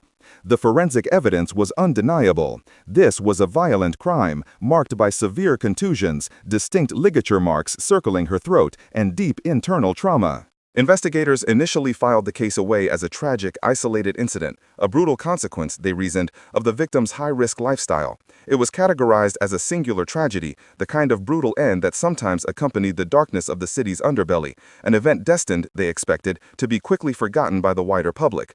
However, the illusion of singularity lasted precisely 1 month. On August 12, 1985, the river yielded a second corpse, demanding that the authorities re-examine the Caulfield case with fresh terror. 4 miles downstream from where the first body had been discovered, the body of Deborah Lynn Bonner, 23 years old, was recovered. She was another young woman struggling against addiction and poverty, another casualty of the streets, another soul whose absence had gone largely unnoticed until the river forced her presence back into the world. The detectives tasked with processing the second scene felt the sudden, crushing weight of dread. The similarities were too precise, too chilling to be accidental. Bonner, like Caulfield, had suffered a severe physical assault. Bonner, like Caulfield, had been strangled. And crucially, both women shared the same sad, precarious existence on the margins of society before their bodies were abandoned to the cold, flowing water. The immediate, horrifying conclusion snapped into focus. This was not coincidence. This was a deliberate, systematic pattern. A single killer was stalking the most vulnerable women who frequented the highway interchanges and late-night establishments of King County, using the Green River, its vastness, its remoteness, its inherent ability to conceal, as his personal dumping ground. The river had begun to tell its story, and it was a catalog of systematic, calculated brutality, announcing the presence of a predator who saw these marginalized lives not as people, but as invisible targets for a lethal game. The shadows of the Pacific Northwest now held a tangible, lethal threat, one that was only just beginning its devastating escalation. The illusion of singularity shattered just 3 days after Deborah Lynn Bonner's body was recovered. The community, still reeling from the realization that 2 marginal lives had been violently extinguished in the same calculated manner, was forced to confront an escalating nightmare. On August 1982, the river yielded more secrets, this time with a horrifying degree of calculation. A man paddling a canoe, navigating the thick, muddy bends of the Green, discovered a gruesome tableau: not 1, but 2 female bodies, partially submerged near a shallow embankment. The immediate discovery was sickening enough, but what chilled the responding deputies to the bone was the disposal method. These victims had not simply been tossed into the current. They had been meticulously weighted down with stones and concrete chunks, clearly bound by rope, in a deliberate attempt to ensure the cold water claimed them permanently. The killer was evolving, moving from reckless dumping to precise, methodical erasure. The police dragnet immediately expanded, the grim certainty of a prolific serial offender settling like the perpetual fog over the Puget Sound region. The discovery of the bound bodies confirmed the pattern, but the searchers, now swarming the dense, claustrophobic woods and undergrowth lining the riverbanks, soon found proof of the killer's sickening productivity. Not far from where the weighted victims lay, deep within a thicket of tangled blackberry bushes and cedar saplings, investigators stumbled upon a 5th body. This victim had been crudely hidden, a pathetic attempt at camouflage that suggested haste or perhaps an added layer of sadistic indifference. She was found partially clothed, brutally strangled, the ligature marks indicating she had been choked with incredible force, possibly using her own clothing, the stiff denim of her jeans. Within hours, the grim task of identification began, cementing the unifying, tragic theme of the case. The weighted bodies were identified as Cynthia Hines, a young woman known to frequent the streets of Seattle, and Marcia Chapman, another victim who struggled with addiction and poverty. The 5th victim, found tossed in the bushes, was Opal Mills, a heartbreakingly young 16-year-old runaway. 5 lives, extinguished with brutal efficiency, all sharing a common thread of vulnerability. They were the invisible women of the Pacific Northwest, living on the precarious edges of society, whose disappearances typically generated little more than a perfunctory paper trail. Now, through death, they had achieved a terrifying unified visibility. The speed of the escalation, 5 victims within a few short weeks, all linked to the same waterway and the same violent modus operandi, confirmed that King County was facing a crisis of unparalleled magnitude. Sheriff's resources were strained to the breaking point. This was no longer a localized tragedy, it was a metropolitan catastrophe demanding a massive, unified response. Recognizing the extraordinary nature of the threat, the department formed the Green River Task Force, a specialized unit comprising detectives and patrol officers tasked with a single, harrowing goal: finding the monster who was using the river as his personal graveyard. The GRKTF headquarters, rapidly established in a temporary space, buzzed with frustrated energy. Maps of the Green River winding its way through Kent, Auburn, and Renton were plastered on the walls, marked with grim red pens showing the recovery sites. The investigators pored over the details, the consistency of the strangulation, the commonality in the victims' lives, the disturbing shift in disposal techniques. The river, once a picturesque feature of the region, had been forever marked. It was no longer simply the Green River. It was now the repository of a ghoul's horrifying legacy, the dark, damp signature of a killer who preyed on those least likely to be missed, transforming the vast, misty wilderness into a highly calculated hunting ground. The Green River Killer, the chilling moniker that would define a generation of fear, had announced his terrifying arrival. The discovery of the clustered bodies near the Green River shattered the facade of isolated tragedies and forced the King County Sheriff's Office into a state of emergency. The river, once a picturesque landmark defining the boundary between urban sprawl and wilderness, was now the notorious epicenter of unprecedented carnage. Investigators realized with sickening certainty that they were dealing not with opportunistic violence, but with a highly organized, systematic predator, a serial killer of a magnitude the region had never experienced. The pressure was immediate and crushing. Public hysteria mounted as the media seized on the moniker, the Green River Killer. To manage the escalating crisis and the deluge of leads, most of them useless, the authorities formed the Green River Killer Task Force. Their headquarters quickly became a chaotic, smoke-filled warren housed in a converted warehouse in the South King County suburbs. Maps of the entire 60-mile stretch of the river, meticulously marked with the locations of the 5 known victims, were plastered across every available wall, connected by crisscrossing red strings that painted a terrifying mosaic of death. Detectives, drawn from various county and city forces, worked 18-hour shifts fueled by lukewarm coffee and shared dread. They were disciplined, professional, and entirely overwhelmed by the speed and brutality of the attacks. The sheer volume of potential suspects, men who frequented the areas where the victims worked, men with records of violence against women, was staggering. The task force needed a way to break the pattern, to understand the psychological framework of the killer. In a move born out of utter desperation and a profound sense of moral nausea, the KCSO made the decision that would haunt many of the detectives involved for years. They would seek counsel from the area's last great monster, Ted Bundy.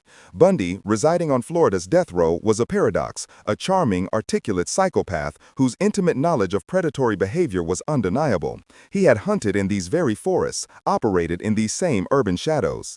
The detectives, swallowing their deep-seated revulsion, made the pilgrimage. The meeting took place in a sterile, low-lit visiting room, a world away from the perpetual damp and dark green of Western Washington. Bundy, outwardly calm and analytical, received the details of the Green River murders. He listened intently to the profiles of the marginalized victims, the runaways and the street workers, and the calculated manner in which they were disposed of, often submerged or hidden with brutal efficiency. Then Bundy spoke, his voice chillingly clinical, offering a window into the mind of a kindred spirit. He confirmed the obvious: the killer was highly intelligent and deeply narcissistic. But his most crucial piece of advice focused not on the victims, but on the crime scenes themselves. "He is returning to them," Bundy stated simply, leaning forward with unnerving intensity. "You are focusing on where he takes them. You must focus on where he returns." Bundy elaborated on the compulsion of certain offenders to revisit the dump sites. For the killer, the location wasn't just a place to discard evidence, it was a sanctuary, a monument to his power. Returning allowed him to relive the act, to bask in his secret mastery over the police and the victims. It was a macabre form of gratification, a need to ensure his trophies remained undisturbed, or simply to revel in the lingering sense of his achievement. The detectives absorbed the analysis in grim silence. Despite their visceral hatred for the source, they could not dismiss the insight. It made a horrifying, warped kind of sense. The killer wasn't just disposing of bodies, he was cultivating a relationship with the death sites. Acting immediately on Bundy's sinister counsel, the GRKTF launched a vast, covert surveillance operation. Teams of plainclothes officers were deployed to stake out every known dump site and many suspected locations along the desolate, fog-shrouded riverbanks. Hiding among the dense, dripping fir trees, they endured endless cold, the pervasive smell of stagnant water and pine needles, and the unnerving quiet of the isolated woods, waiting for a vehicle, perhaps the rumored red pickup truck, to approach in the dead of night. They waited for weeks, then months. The terrain itself became the enemy. The Pacific Northwest wilderness was too vast, too dense, and too prone to impenetrable fog and rain. An area spanning dozens of square miles of unforgiving forest offered too many access points, too much cover. The slightest sound of a twig snapping could be a deer, a raccoon, or the killer, and often it was nothing at all. The surveillance failed. The Green River Killer, if he did revisit his scenes, was either too patient, too lucky, or too keenly aware of police procedures to be detected. The initial momentum of the investigation stalled, leaving the GRKTF exhausted, frustrated, and psychologically bruised. They had played the killer's game on his turf and lost. The monster remained concealed, now perhaps empowered by the knowledge that even an operation of this magnitude could not pin him down. The river continued its relentless flow, cold and indifferent, swallowing secrets while the police watched the wrong shadows. The hunt had begun in earnest, but the hunter was invisible, protected by the sprawling geography of the Pacific Northwest and the limits of 1980s forensic capability.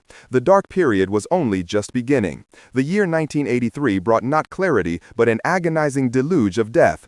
The Green River Task Force, initially energized by its formation, was quickly overwhelmed.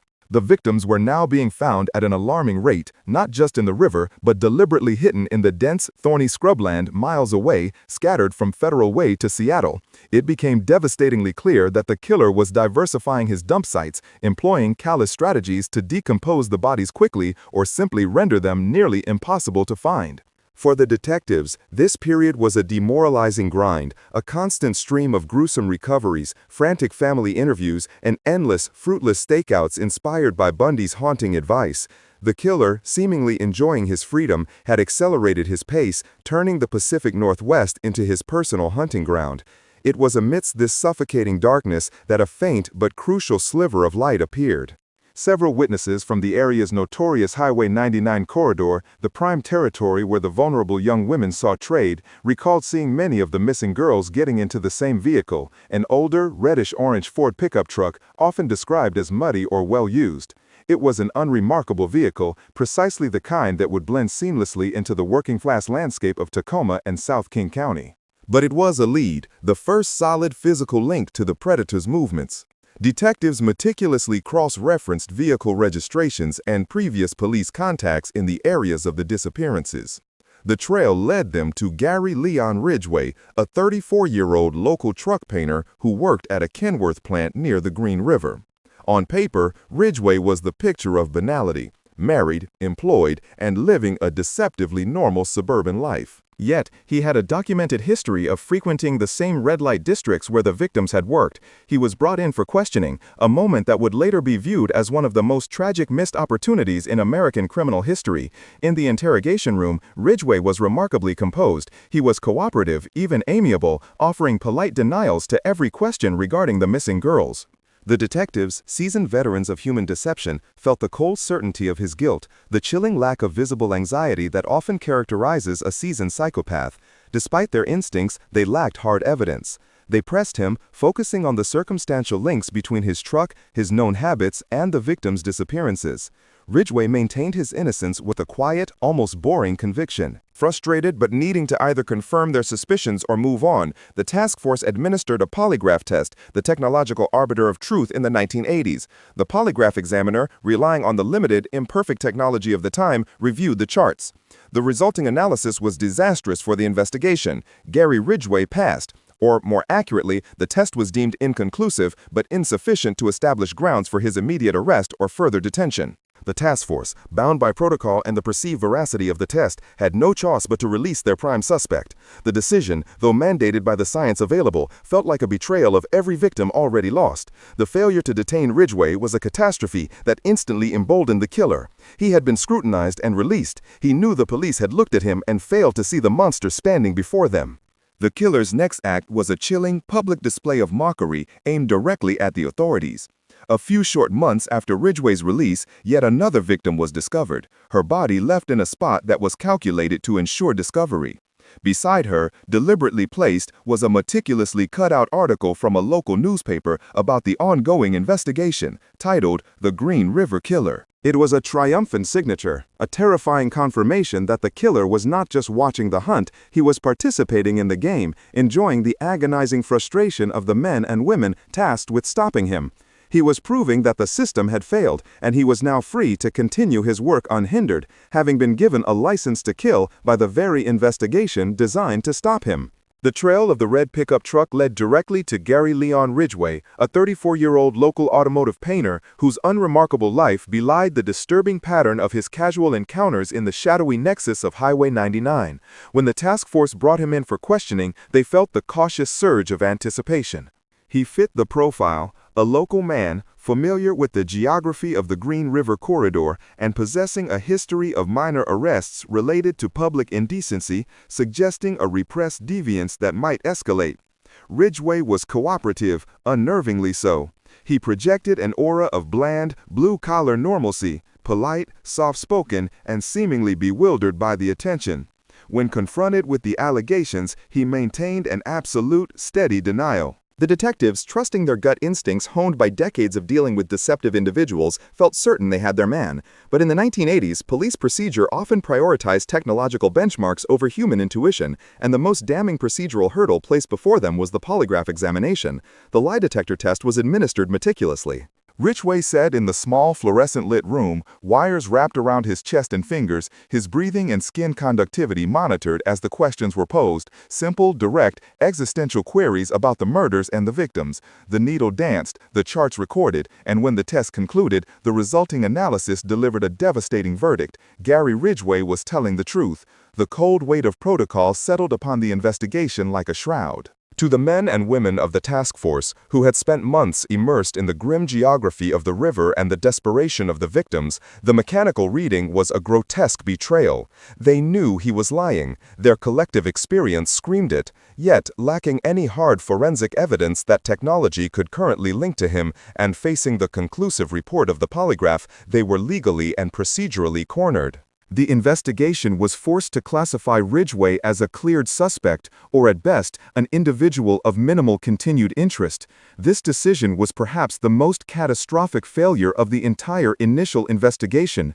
By honoring the flawed technology of the time, the task force had inadvertently ratified the innocence of a deeply organized, manipulative psychopath. Gary Ridgway walked free, returning to his suburban life, his job, and his quiet, deadly obsession with the women of the Pacific Northwest.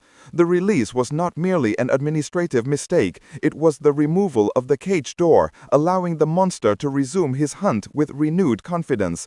The immediate aftermath was chilling evidence of the mistake. The killer, sensing the reprieve and recognizing his successful evasion, became emboldened, theatrical even. The killings, which had momentarily slowed under the intense scrutiny of the early task force formation, began again with renewed, savage intensity.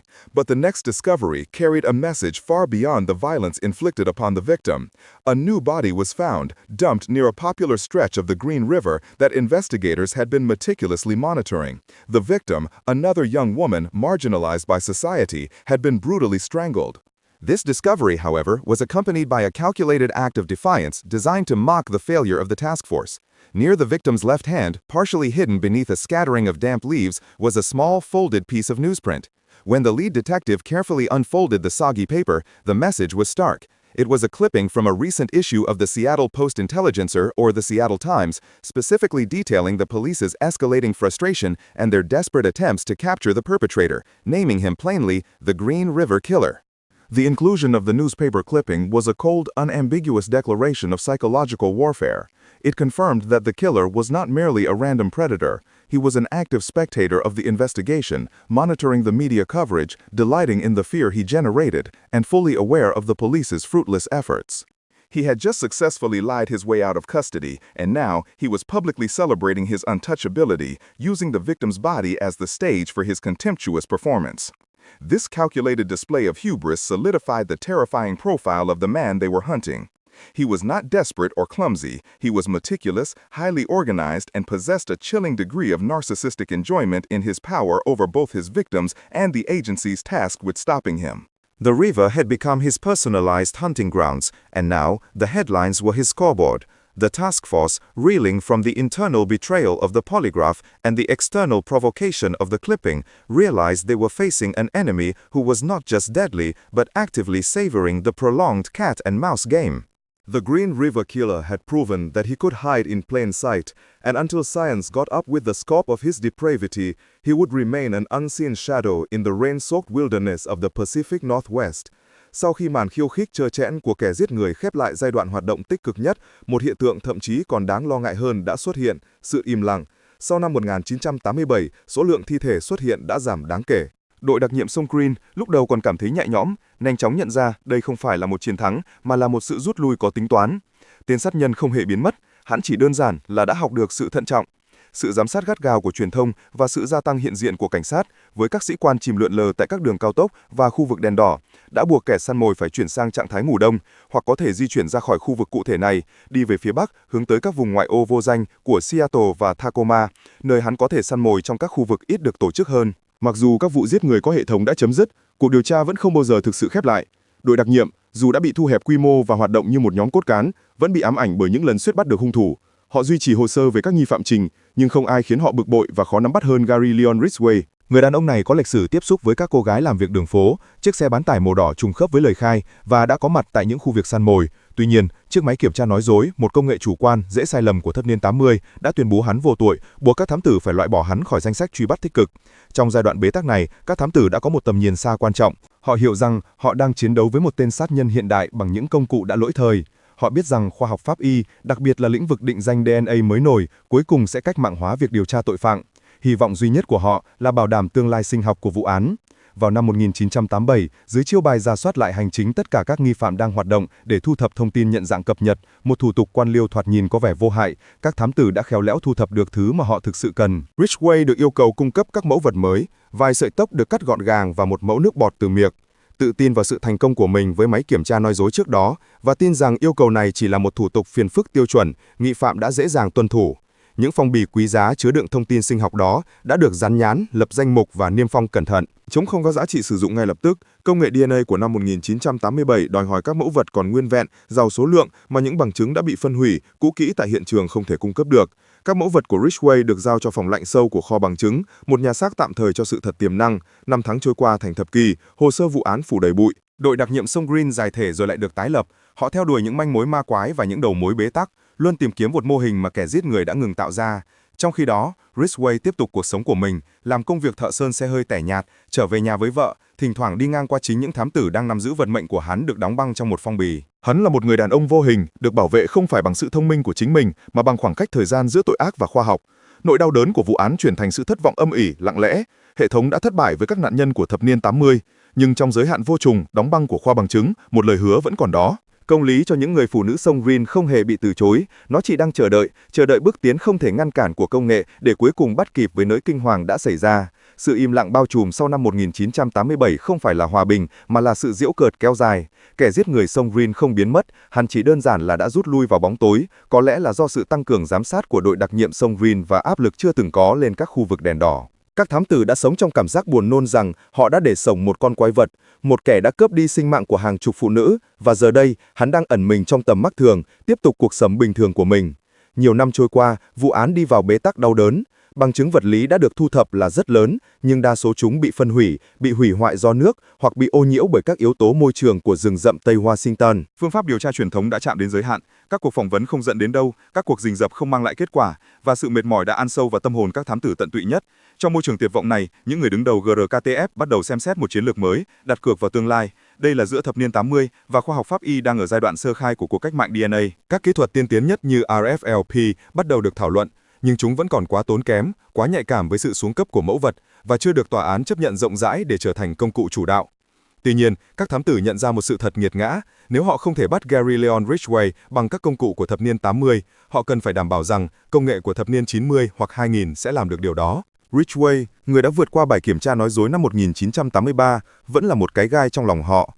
Sự phủ nhận bình tĩnh của hắn, lịch sử tiếp xúc với các nạn nhân và chiếc xe bán tải màu đỏ trùng khớp với một số lời khai ít ỏi đã giữ hắn ở đầu danh sách nghi phạm tiềm năng.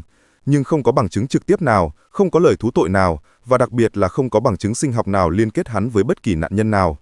Năm 1987, đội đặc nhiệm đưa ra một quyết định táo bạo và chiến lược. Dưới vỏ đọc của một cuộc rà soát và phỏng vấn lại hồ sơ cũ định kỳ, họ triệu tập Ridgway trở lại. Mục đích chính thức là để làm rõ các chi tiết nhỏ từ lần phỏng vấn đầu tiên, mục đích không chính thức nhưng quan trọng nhất là để thu thập mẫu vật sinh học của hắn một cách hợp pháp mà không gây ra sự nghi ngờ. Các thám tử hiểu rằng bất kỳ sự truy vấn trực tiếp nào về việc lấy mẫu tóc hoặc nước bọt sẽ bị Ridgway từ chối hoặc sẽ cần một lệnh khám xét, điều mà họ không có đủ căn cứ để xin. Thay vào đó, họ tiếp cận hắn một cách bình thường. Khi cuộc phỏng vấn kết thúc, một thám tử đã đề nghị Ridgway cung cấp các mẫu vật kiểm soát để so sánh với các sợi tóc và dấu vết dịch cơ thể không xác định được tìm thấy rải rác trong hàng trăm túi bằng chứng lạnh lẽo của họ. Họ giải thích rằng đây là thủ tục tiêu chuẩn để loại trừ những người đã tiếp xúc ngẫu nhiên với khu vực hoặc các nạn nhân trong quá trình làm việc. Ridgway luôn hợp tác một cách kỳ lạ, đã đồng ý. Hắn đã ký vào mẫu đồng ý một cách dễ dàng. Thám tử đã cẩn thận lấy một số sợi tóc từ da đầu hắn, cần phải đảm bảo có cả nang tóc, dù khi đó họ không chắc chắn tại sao điều đó lại quan trọng. Quan trọng hơn, họ lấy mẫu nước bọt bằng tăm bông sạch. Những mẫu vật này không phải là bằng chứng buộc tội vào năm 1987, chúng chỉ là một vật phẩm trong danh sách kiểm kê, được dán nhãn bằng tên hắn và ngày thu thập. Chúng được xử lý với sự tôn kính gần như tôn giáo. Tóc, nước bọt và các mẫu đối chứng khác của Ridgway được niêm phong trong phong bì giấy, sau đó được đặt cẩn thận vào hộp chứa được kiểm soát nhiệt độ và cuối cùng được chuyển đến một phòng lạnh an toàn tại cơ quan cảnh sát hạt kinh. Đó là một hành động của niềm tin mù quáng vào tương lai. Các thám tử, nhiều người trong số họ đã dành cả đời để theo đuổi cái bóng của kẻ giết người sông Green, biết rằng họ đang cất giữ một viên đạn bạc khoa học. Họ không thể bắn nó ngay bây giờ, nhưng họ đã đảm bảo rằng nó sẽ có sẵn khi công nghệ bắt kịp với nhu cầu công lý của họ. Vụ án chính thức bị đóng băng. Các mẫu vật của Ridgway nằm im lìm trong kho lạnh, trở thành những nhân chứng thầm lặng cho nỗi kinh hoàng đã qua. Cuộc chờ đợi bắt đầu. Các thành viên của đội đặc nhiệm tiếp tục tuần tra và theo dõi Ridgway trong nhiều năm sau đó, biết rằng kẻ đã gây ra tội ác lớn nhất trong lịch sử khu vực vẫn đang đi lại tự do. Công lý đã không bị từ chối, nó chỉ bị trì hoãn, bị nhốt trong kho lạnh, chờ đợi ngày mà những phân tử nhỏ bé trong nang tóc và nước bọt đó cuối cùng sẽ lên tiếng chống lại kẻ thù ác. The silence following 1987 was perhaps the most chilling phase of the Green River saga. The bodies stopped appearing, but the absence of violence did not signal the killer's capture. It merely confirmed his adaptability. Gary Ridgway, having been given a temporary reprieve by the primitive nature of early forensic science, retreated into the camouflage of his ordinary life. He remained a truck painter in the Seattle suburbs, a seemingly average man protected by the decade-long scientific gap that separated him from definitive proof. For years, the Green River Task Force, though officially scaled back, persisted as a haunting sentinel, a skeleton crew guarding the massive, unsolved file, a bureaucratic monument to Beatty's spectral victims. The samples, secured in 1980 Byte under the guise of routine re-evaluation, rested deep within the cold storage of the King County Sheriff's Department. They were more than just biological evidence, they were a bet placed on the future, a hope that technology would one day catch up to the horror. Detectives who had spent their entire careers chasing shadows found themselves relying on a science that had not yet fully matured. The 1990s brought the slow, relentless advance of DNA profiling. What had once been complex and often inconclusive tests requiring large, pristine samples began to evolve into the precise, replicable process of the genetic fingerprint. Every year brought cautious optimism, tempered by the overwhelming reality that Ridgway was free, breathing the same air as the victims' families. The pivot point arrived in the year 2001. Forensic science had finally achieved the necessary level of sensitivity and accuracy. The team overseeing the cold case made the faithful decision to retrieve the evidence. They focused on the earliest, most challenging samples, those collected from the bodies of Wadini Caulfield and Deborah Lynn Bonner, the first victims whose cases had officially launched the Panic of 1982. The goal was to use the newly refined PCR technology, polymerase chain reaction, to amplify the minuscule, degraded DNA evidence recovered from the crime scenes and compare it directly to the saliva and hair samples taken from Gary Ridgway 14 years prior. The result, when it finally arrived, was not a tentative suggestion or a statistical probability. It was an absolute genetic certainty. The evidence matched. The DNA profile linked Gary Leon Ridgway directly and conclusively to the earliest Green River victims and, by extension, to the pattern that had terrorized the Pacific Northwest for 2 decades. The key that had lain dormant in a freezer was finally turned, unlocking the door to a monster who had enjoyed 20 years of complete, undisturbed freedom. On November 30, 2001, Gary Ridgway was arrested while leaving his workplace. The sheer banality of his capture, a simple man walking to his car, stood in stark opposition to the magnitude of the terror he embodied. He was finally confronted with the reality of his own biology, a betrayal written into his genetic code that the 1980s polygraph had failed to detect. The true, devastating cost of the scientific delay then became painfully clear. If the investigative limitations of the 1980s had not allowed him to walk free after his initial questioning, the dozens of young women murdered between 1985 and 1987, the peak years of the killing spree, might have been spared. For nearly 2 decades, investigators had been haunted by the failure to secure justice, unknowingly allowing the killer to continue his hunting spree until his self-imposed cessation in the late 80s. The subsequent investigation transitioned from a manhunt to a grim process of retrieval and confession. Faced with irrefutable DNA evidence, Ridgway eventually struck a deal, offering to confess and lead authorities to the remaining missing victims in exchange for being spared the death penalty. He led investigators deep into the wilderness, pointing out long-forgotten, overgrown burial sites near the river, under bridges, and in remote sections of the King County forests. He described his methods with the chilling detachment of a hunter recounting his sport, confirming the cold, calculating nature that Ted Bundy had warned them about 2 decades earlier. Ridgway confessed to the murders of 48 women, though investigators estimate his total victim count to be significantly higher. The river, which had held the secrets of the marginalized for so long, finally yielded its monster. The case of the Green River Killer closed not through brilliant detective work in the moment, but through the patient, agonizing wait for the evolution of science. Justice, though delayed for 20 years, arrived as an irrefutable testament to the perseverance of the investigators who had stored those precious few samples, recognizing that the limitations of their present would eventually be overcome by the breakthroughs of the future. The horror was finally contained, but the echo of the lost years and the price paid by the vulnerable women who vanished into the shadow of the Pacific Northwest would forever serve as a scar on the history of American law enforcement. For 40 long years, he traveled across 19 states, leaving behind a trail of bodies that police either failed to find or simply chose to ignore, allowing him to become the most prolific serial killer in American history without a single alarm bell ringing. But the most horrifying twist wasn't his body count. It was that his victims, all marginalized, all women, made his crimes perfectly invisible until he decided to tell the world about them decades later. Welcome to the shadows, where justice often sleeps, and welcome back to True Crime World. Samuel Little's life began in Georgia in June 1940. Born to a mother who was a teenage sex worker and addict, birthing him while incarcerated. Abandoned shortly thereafter and raised by his grandmother in Ohio, Little never knew stability, his childhood defined by poverty and neglect. His deadly obsession was ignited in kindergarten, a seemingly innocuous, gentle touch on his neck by a female teacher, a feeling that resonated and morphed into a dark fantasy throughout his troubled schooling. This twisted fascination was cemented by a morbid image he kept in his room, torn from a true crime magazine, the portrait of a woman strangled to death.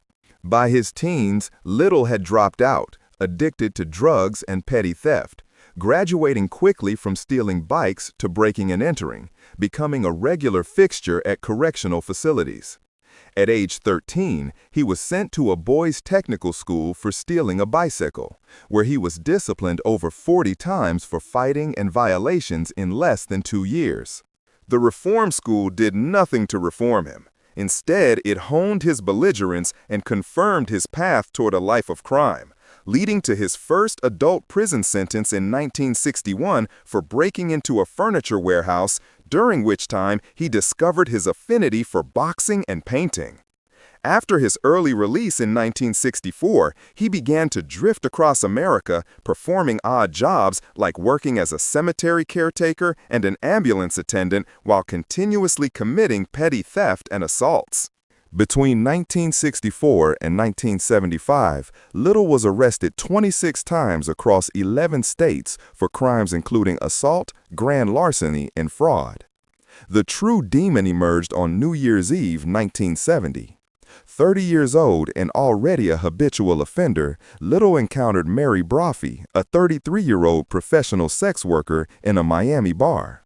Mary, with long blonde hair and dressed in a striking red outfit and black fishnet stockings, caught his attention when she casually stroked her own neck. To Little, this was a divine, guiding signal. They drove together to a remote, empty lot near a swamp. There, in the darkness, he choked the life from her, an act that terrified him initially, prompting him to bury her hastily in the nearby forest. When hunters discovered Mary's decomposing body 3 weeks later, authorities were unable to identify her through fingerprints and, given the high blood alcohol content, ruled the death ambiguous, perhaps an accidental overdose or natural causes. No murder investigation was launched, and the body was buried as an unidentified female. Little learned the lesson that would define the next 4 decades of his life. If the victim was marginalized, the crime was disposable and undetectable. Freed by judicial indifference, Samuel Little embraced his inner monster. He began to stalk the back roads and alleys, his targets strictly limited to sex workers, drug users, and those society had already discarded, almost exclusively poor African American women. His chosen method was always manual strangulation, an intimate, tactile pleasure he equated with deep personal satisfaction. When interrogated about the feeling, he would chillingly confess that it felt like being in heaven, like sleeping with Marilyn Monroe. He viewed these women as easily accessible fruits ripe for the picking, stating, "The whole place was like a vineyard. The girls were grapes. All the way along the route, he'd pick a grape and eat it." Between 1970 and 1975 alone, his cross-country drift, punctuated by dozens of arrests for lesser crimes across 11 states, masked a spreading trail of homicides. This pattern of misclassification was Little's shield. In 1974, Martha Cunningham, a 34-year-old African-American woman in Tennessee, was found dead, bruised and disheveled, her valuables missing. Forensic experts failed to identify strangulation as the cause, and given her medical history, police attributed the death to an epileptic seizure and closed the file. By the mid-1970s, Little was involved with Oriania, a professional thief nearly 30 years his senior. They traveled together, funding their life through theft, but his nightly hunts continued. In September 1976, outside St. Louis, Missouri, a young black woman with her hands bound managed to escape him and reached a nearby house for help. Police quickly apprehended Little based on her description, but because the victim was a sex worker, her testimony lacked credibility. Little was only jailed for 3 months for minor charges. This constant failure of the system to take his crime seriously emboldened him further. The ultimate test of his impunity arrived in 1982. Following the murder of 26-year-old Patricia Ann Mount in Florida and 22-year-old Melinda Rose LaCasada in Mississippi, both sex workers found strangled and nude, both last seen getting into a brown car, police finally connected the dots and arrested Little, the owner of the matching vehicle. Prosecutors brought him to trial, even securing testimony from 2 other surviving sex workers he had previously assaulted. Yet Little denied everything, and the jury, deeming the testimony of marginalized women unreliable and lacking definitive physical evidence at the time, acquitted Samuel Little on all murder charges.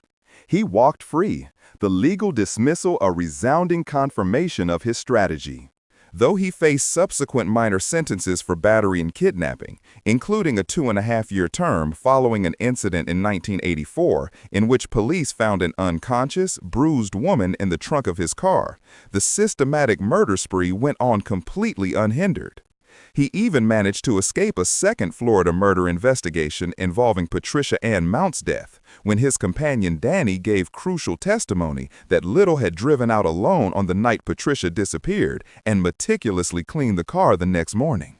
But without hard evidence, Little was acquitted once more. By February 1987, the 47-year-old predator had already executed over a dozen documented murders across the country. But his true hunting ground shifted to the vast anonymity of Los Angeles. In the ensuing years, even as his longtime companion Orania passed away from a cerebral hemorrhage, Little continued to prowl, his crimes escalating in frequency and brutality in the LA area. Little later confessed he always went out hunting only after Orania was asleep, though whether she knew the true extent of his activities remains unknown. Unbeknownst to law enforcement agencies across 19 different states, Samuel Little had, by 2005, accumulated a body count he would later proudly estimate at 93 victims, a number far exceeding the combined totals of figures like Ted Bundy and Jeffrey Dahmer, cementing his place in the history books not just as a serial killer, but as a ghost allowed to roam for 40 years because he exclusively targeted the people society had forgotten. When asked why he chose this specific demographic, his response was chillingly pragmatic. If I went into a white neighborhood and killed a white girl under 20 years old, everybody would know about it the next day. But if the victim was an African-American girl, nobody would know about it for a long time. And so, protected by the societal apathy he relied upon, Samuel Little drifted, a phantom moving across the American landscape, leaving behind a trail of unseen bodies. For 40 years, the sheer volume of his criminality allowed him to blend into the scenery, a petty thief and transient whose violent tendencies were written off as isolated incidents by a fragmented bureaucracy. But time has a way of catching up, often in the most unexpected and routine ways. The curtain finally began to fall on Wednesday, September 5, 2012. It was not a brilliant piece of detective work that brought him down, but a simple bureaucratic sweep. Acting on an old California fugitive warrant related to drug trafficking, police zeroed in on a homeless shelter in Louisville, Kentucky. Their target? Samuel Little, then 72 years old, a career criminal whose rap sheet spanned 11 states, but whose most monstrous deeds remained completely unknown. The drug charge was negligible, a necessary evil to get him off the street and repatriated to California to answer for his minor recurring crimes. Following standard procedure, once in custody, officers collected Little's DNA and uploaded it to the national database. The wait was standard. The results were anything but. The system, designed to connect dots that individual police departments missed, flashed immediate, undeniable matches to 3 unsolved Los Angeles County homicides, cold cases stretching back decades. The man they had arrested for a minor drug violation was suddenly linked directly to 3 murders where the victims, all marginalized women, had been strangled, assaulted, and forgotten. The first match was to the case of Carolyn Elise Sperling, found dead on July 13, 1987, beside a heap of refuse in an LA alley. Her body was heavily bruised, bearing signs of sexual assault. The ultimate cause of death, asphyxiation. At the time, she was just another statistic, a street worker whose murder generated little public outrage or sustained investigation. The second match followed quickly. Guadalupe Apodaca, discovered dead on September 3, 1987, in a desolate, abandoned automotive repair shop. Her body, too, bore the grim signature, assault and strangulation. 2 months apart, the same killer and absolutely no suspects identified. The final, horrifying link was to Audrey Nelson Everest, whose life was extinguished and body discarded in a trash receptacle on August 14, 1989. She, like the others, was a sex worker. Her paltry valuables stolen, and her life ended by the crushing grip of a powerful hand around her throat. The commonality was chilling. 3 women of the street, strangled to death in nearly identical fashion, their jewelry and money often taken, now unequivocally linked by a single strand of DNA belonging to the septuagenarian drug fugitive sitting in a holding cell. The ensuing investigation immediately uncovered a lifetime of violence hidden beneath a veneer of petty crime. Little's decades-long history included not only theft and fraud, but also numerous arrests for assault and attempted rape across the South and Midwest. He had been incarcerated dozens of times, released repeatedly, always moving, always blending. He was the perpetual motion machine of American criminality, his transient nature ensuring that no single law enforcement agency ever saw the whole picture. He was a puzzle piece that only the unified power of the National DNA Database could assemble. In January 2013, Samuel Little was formally charged with 3 counts of first-degree murder, the cases proceeding to the Los Angeles Superior Court. Prosecutors armed with the ironclad forensic evidence faced a man who still steadfastly denied any involvement, relying on the same dismissive attitude toward the women he targeted that had protected him for 40 years. Yet, the prosecution had more than just genetics on their side. They located a surviving victim from one of Little's prior attempted murder cases. A woman who had miraculously escaped his grasp years earlier and was willing to testify against him. Her dramatic presence in court shattered any illusion of plausible innocence Little might have maintained. The combined force of DNA and living testimony proved overwhelming, exposing the man who insisted he was merely a victim of circumstance and misidentification. Despite his claims of innocence and his continuous stubborn refusal to accept responsibility, his defense was futile. The jury found him guilty. On September 25, 2014, after nearly a year and a half in custody, Samuel Little was sentenced to 3 consecutive life terms without the possibility of parole. He was transferred to the California State Prison, Los Angeles County, a facility for men where he would spend the rest of his natural life. Trapped and confined, he continued to cling to his narrative of martyrdom, filing appeals and insisting he was wrongly accused. For 4 years, he stewed in the institutional reality of his punishment, a forgotten, aging man. He had been captured, tried, and convicted. Justice, however delayed, had been served for Sperling, Apodaca, and Everest. But unbeknownst to the courts, the FBI, or the countless police departments he had evaded, this 3-count conviction was merely the tip of a terrifying iceberg. A sliver of sunlight on a sprawling landscape of carnage that stretched from the swamps of Florida to the desert roads of Nevada. Crimes numbering not in the single digits, but in the scores. And soon, an investigator in Texas, probing the cold case of a woman named Denise Brothers, would inadvertently give Samuel Little exactly what he needed to finally unburden his dark soul. The arrest of Samuel Little on September 5, 2012 was purely incidental, a bureaucratic ripple catching a great white shark by the tail.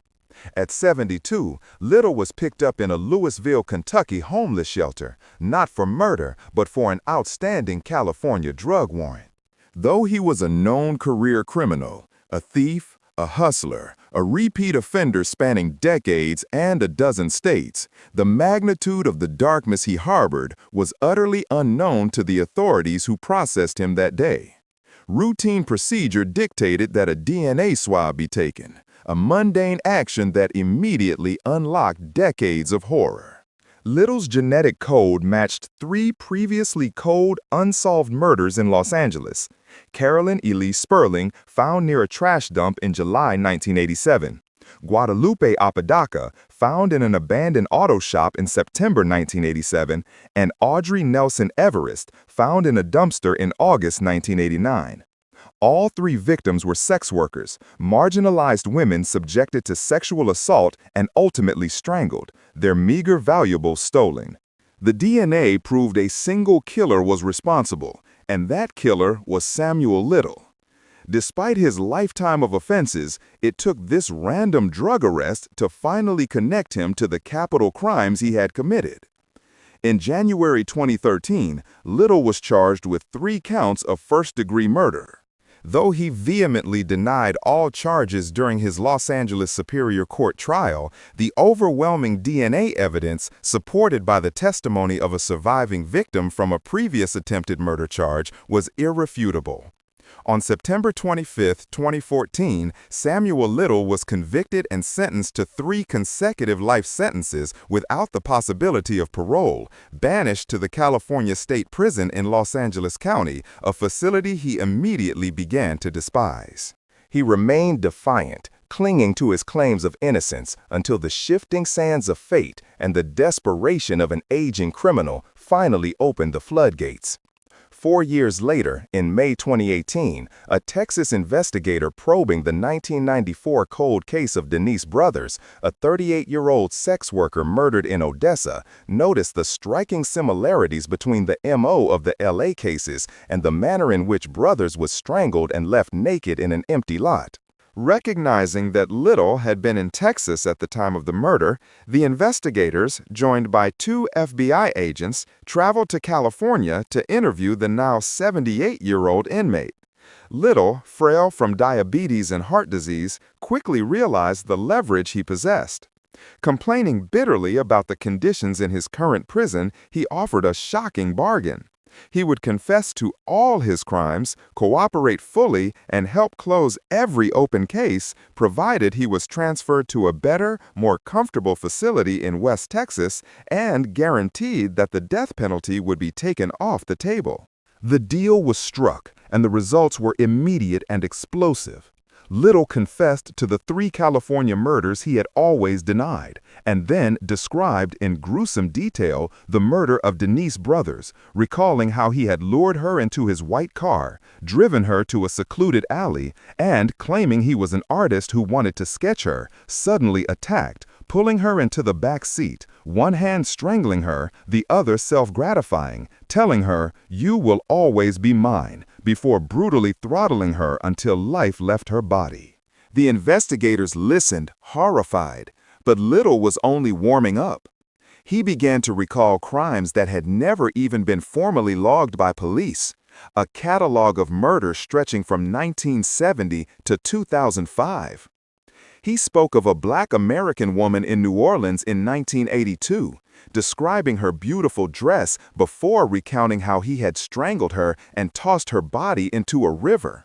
He described a sex worker in Las Vegas in 1993, a woman who wore a long wig over her short hair, whom he killed in a motel room, transported in his trunk, and rolled down a suburban hillside, a body likely never found. In April 1994, in Little Rock, Arkansas, he detailed a 3-day spree with another victim before murdering her on a back road and dumping her in a field. Little had a terrifyingly photographic memory for faces, clothes, and locations, though his grasp of specific dates was often hazy. He confessed to strangling 93 people across 19 states, almost exclusively targeting marginalized women. Black sex workers, drug users, and those society had forgotten. When asked why he chose such victims, his chilling response illuminated the systemic blindness that allowed him to operate for decades. "If I got into a white neighborhood and killed a white girl under 20, everyone would know the next day. But if the victim was a Black American girl, perhaps no one would know about it for a long time." Describing the act of killing, his face would light up with perverted joy. "It was like I was in paradise, like sleeping with Marilyn Monroe." He saw his victims as succulent fruit, saying, "Everywhere was like a vineyard, the girls were the grapes." Everywhere he went, he picked a grape and tasted it, forever fixated on the act of strangulation.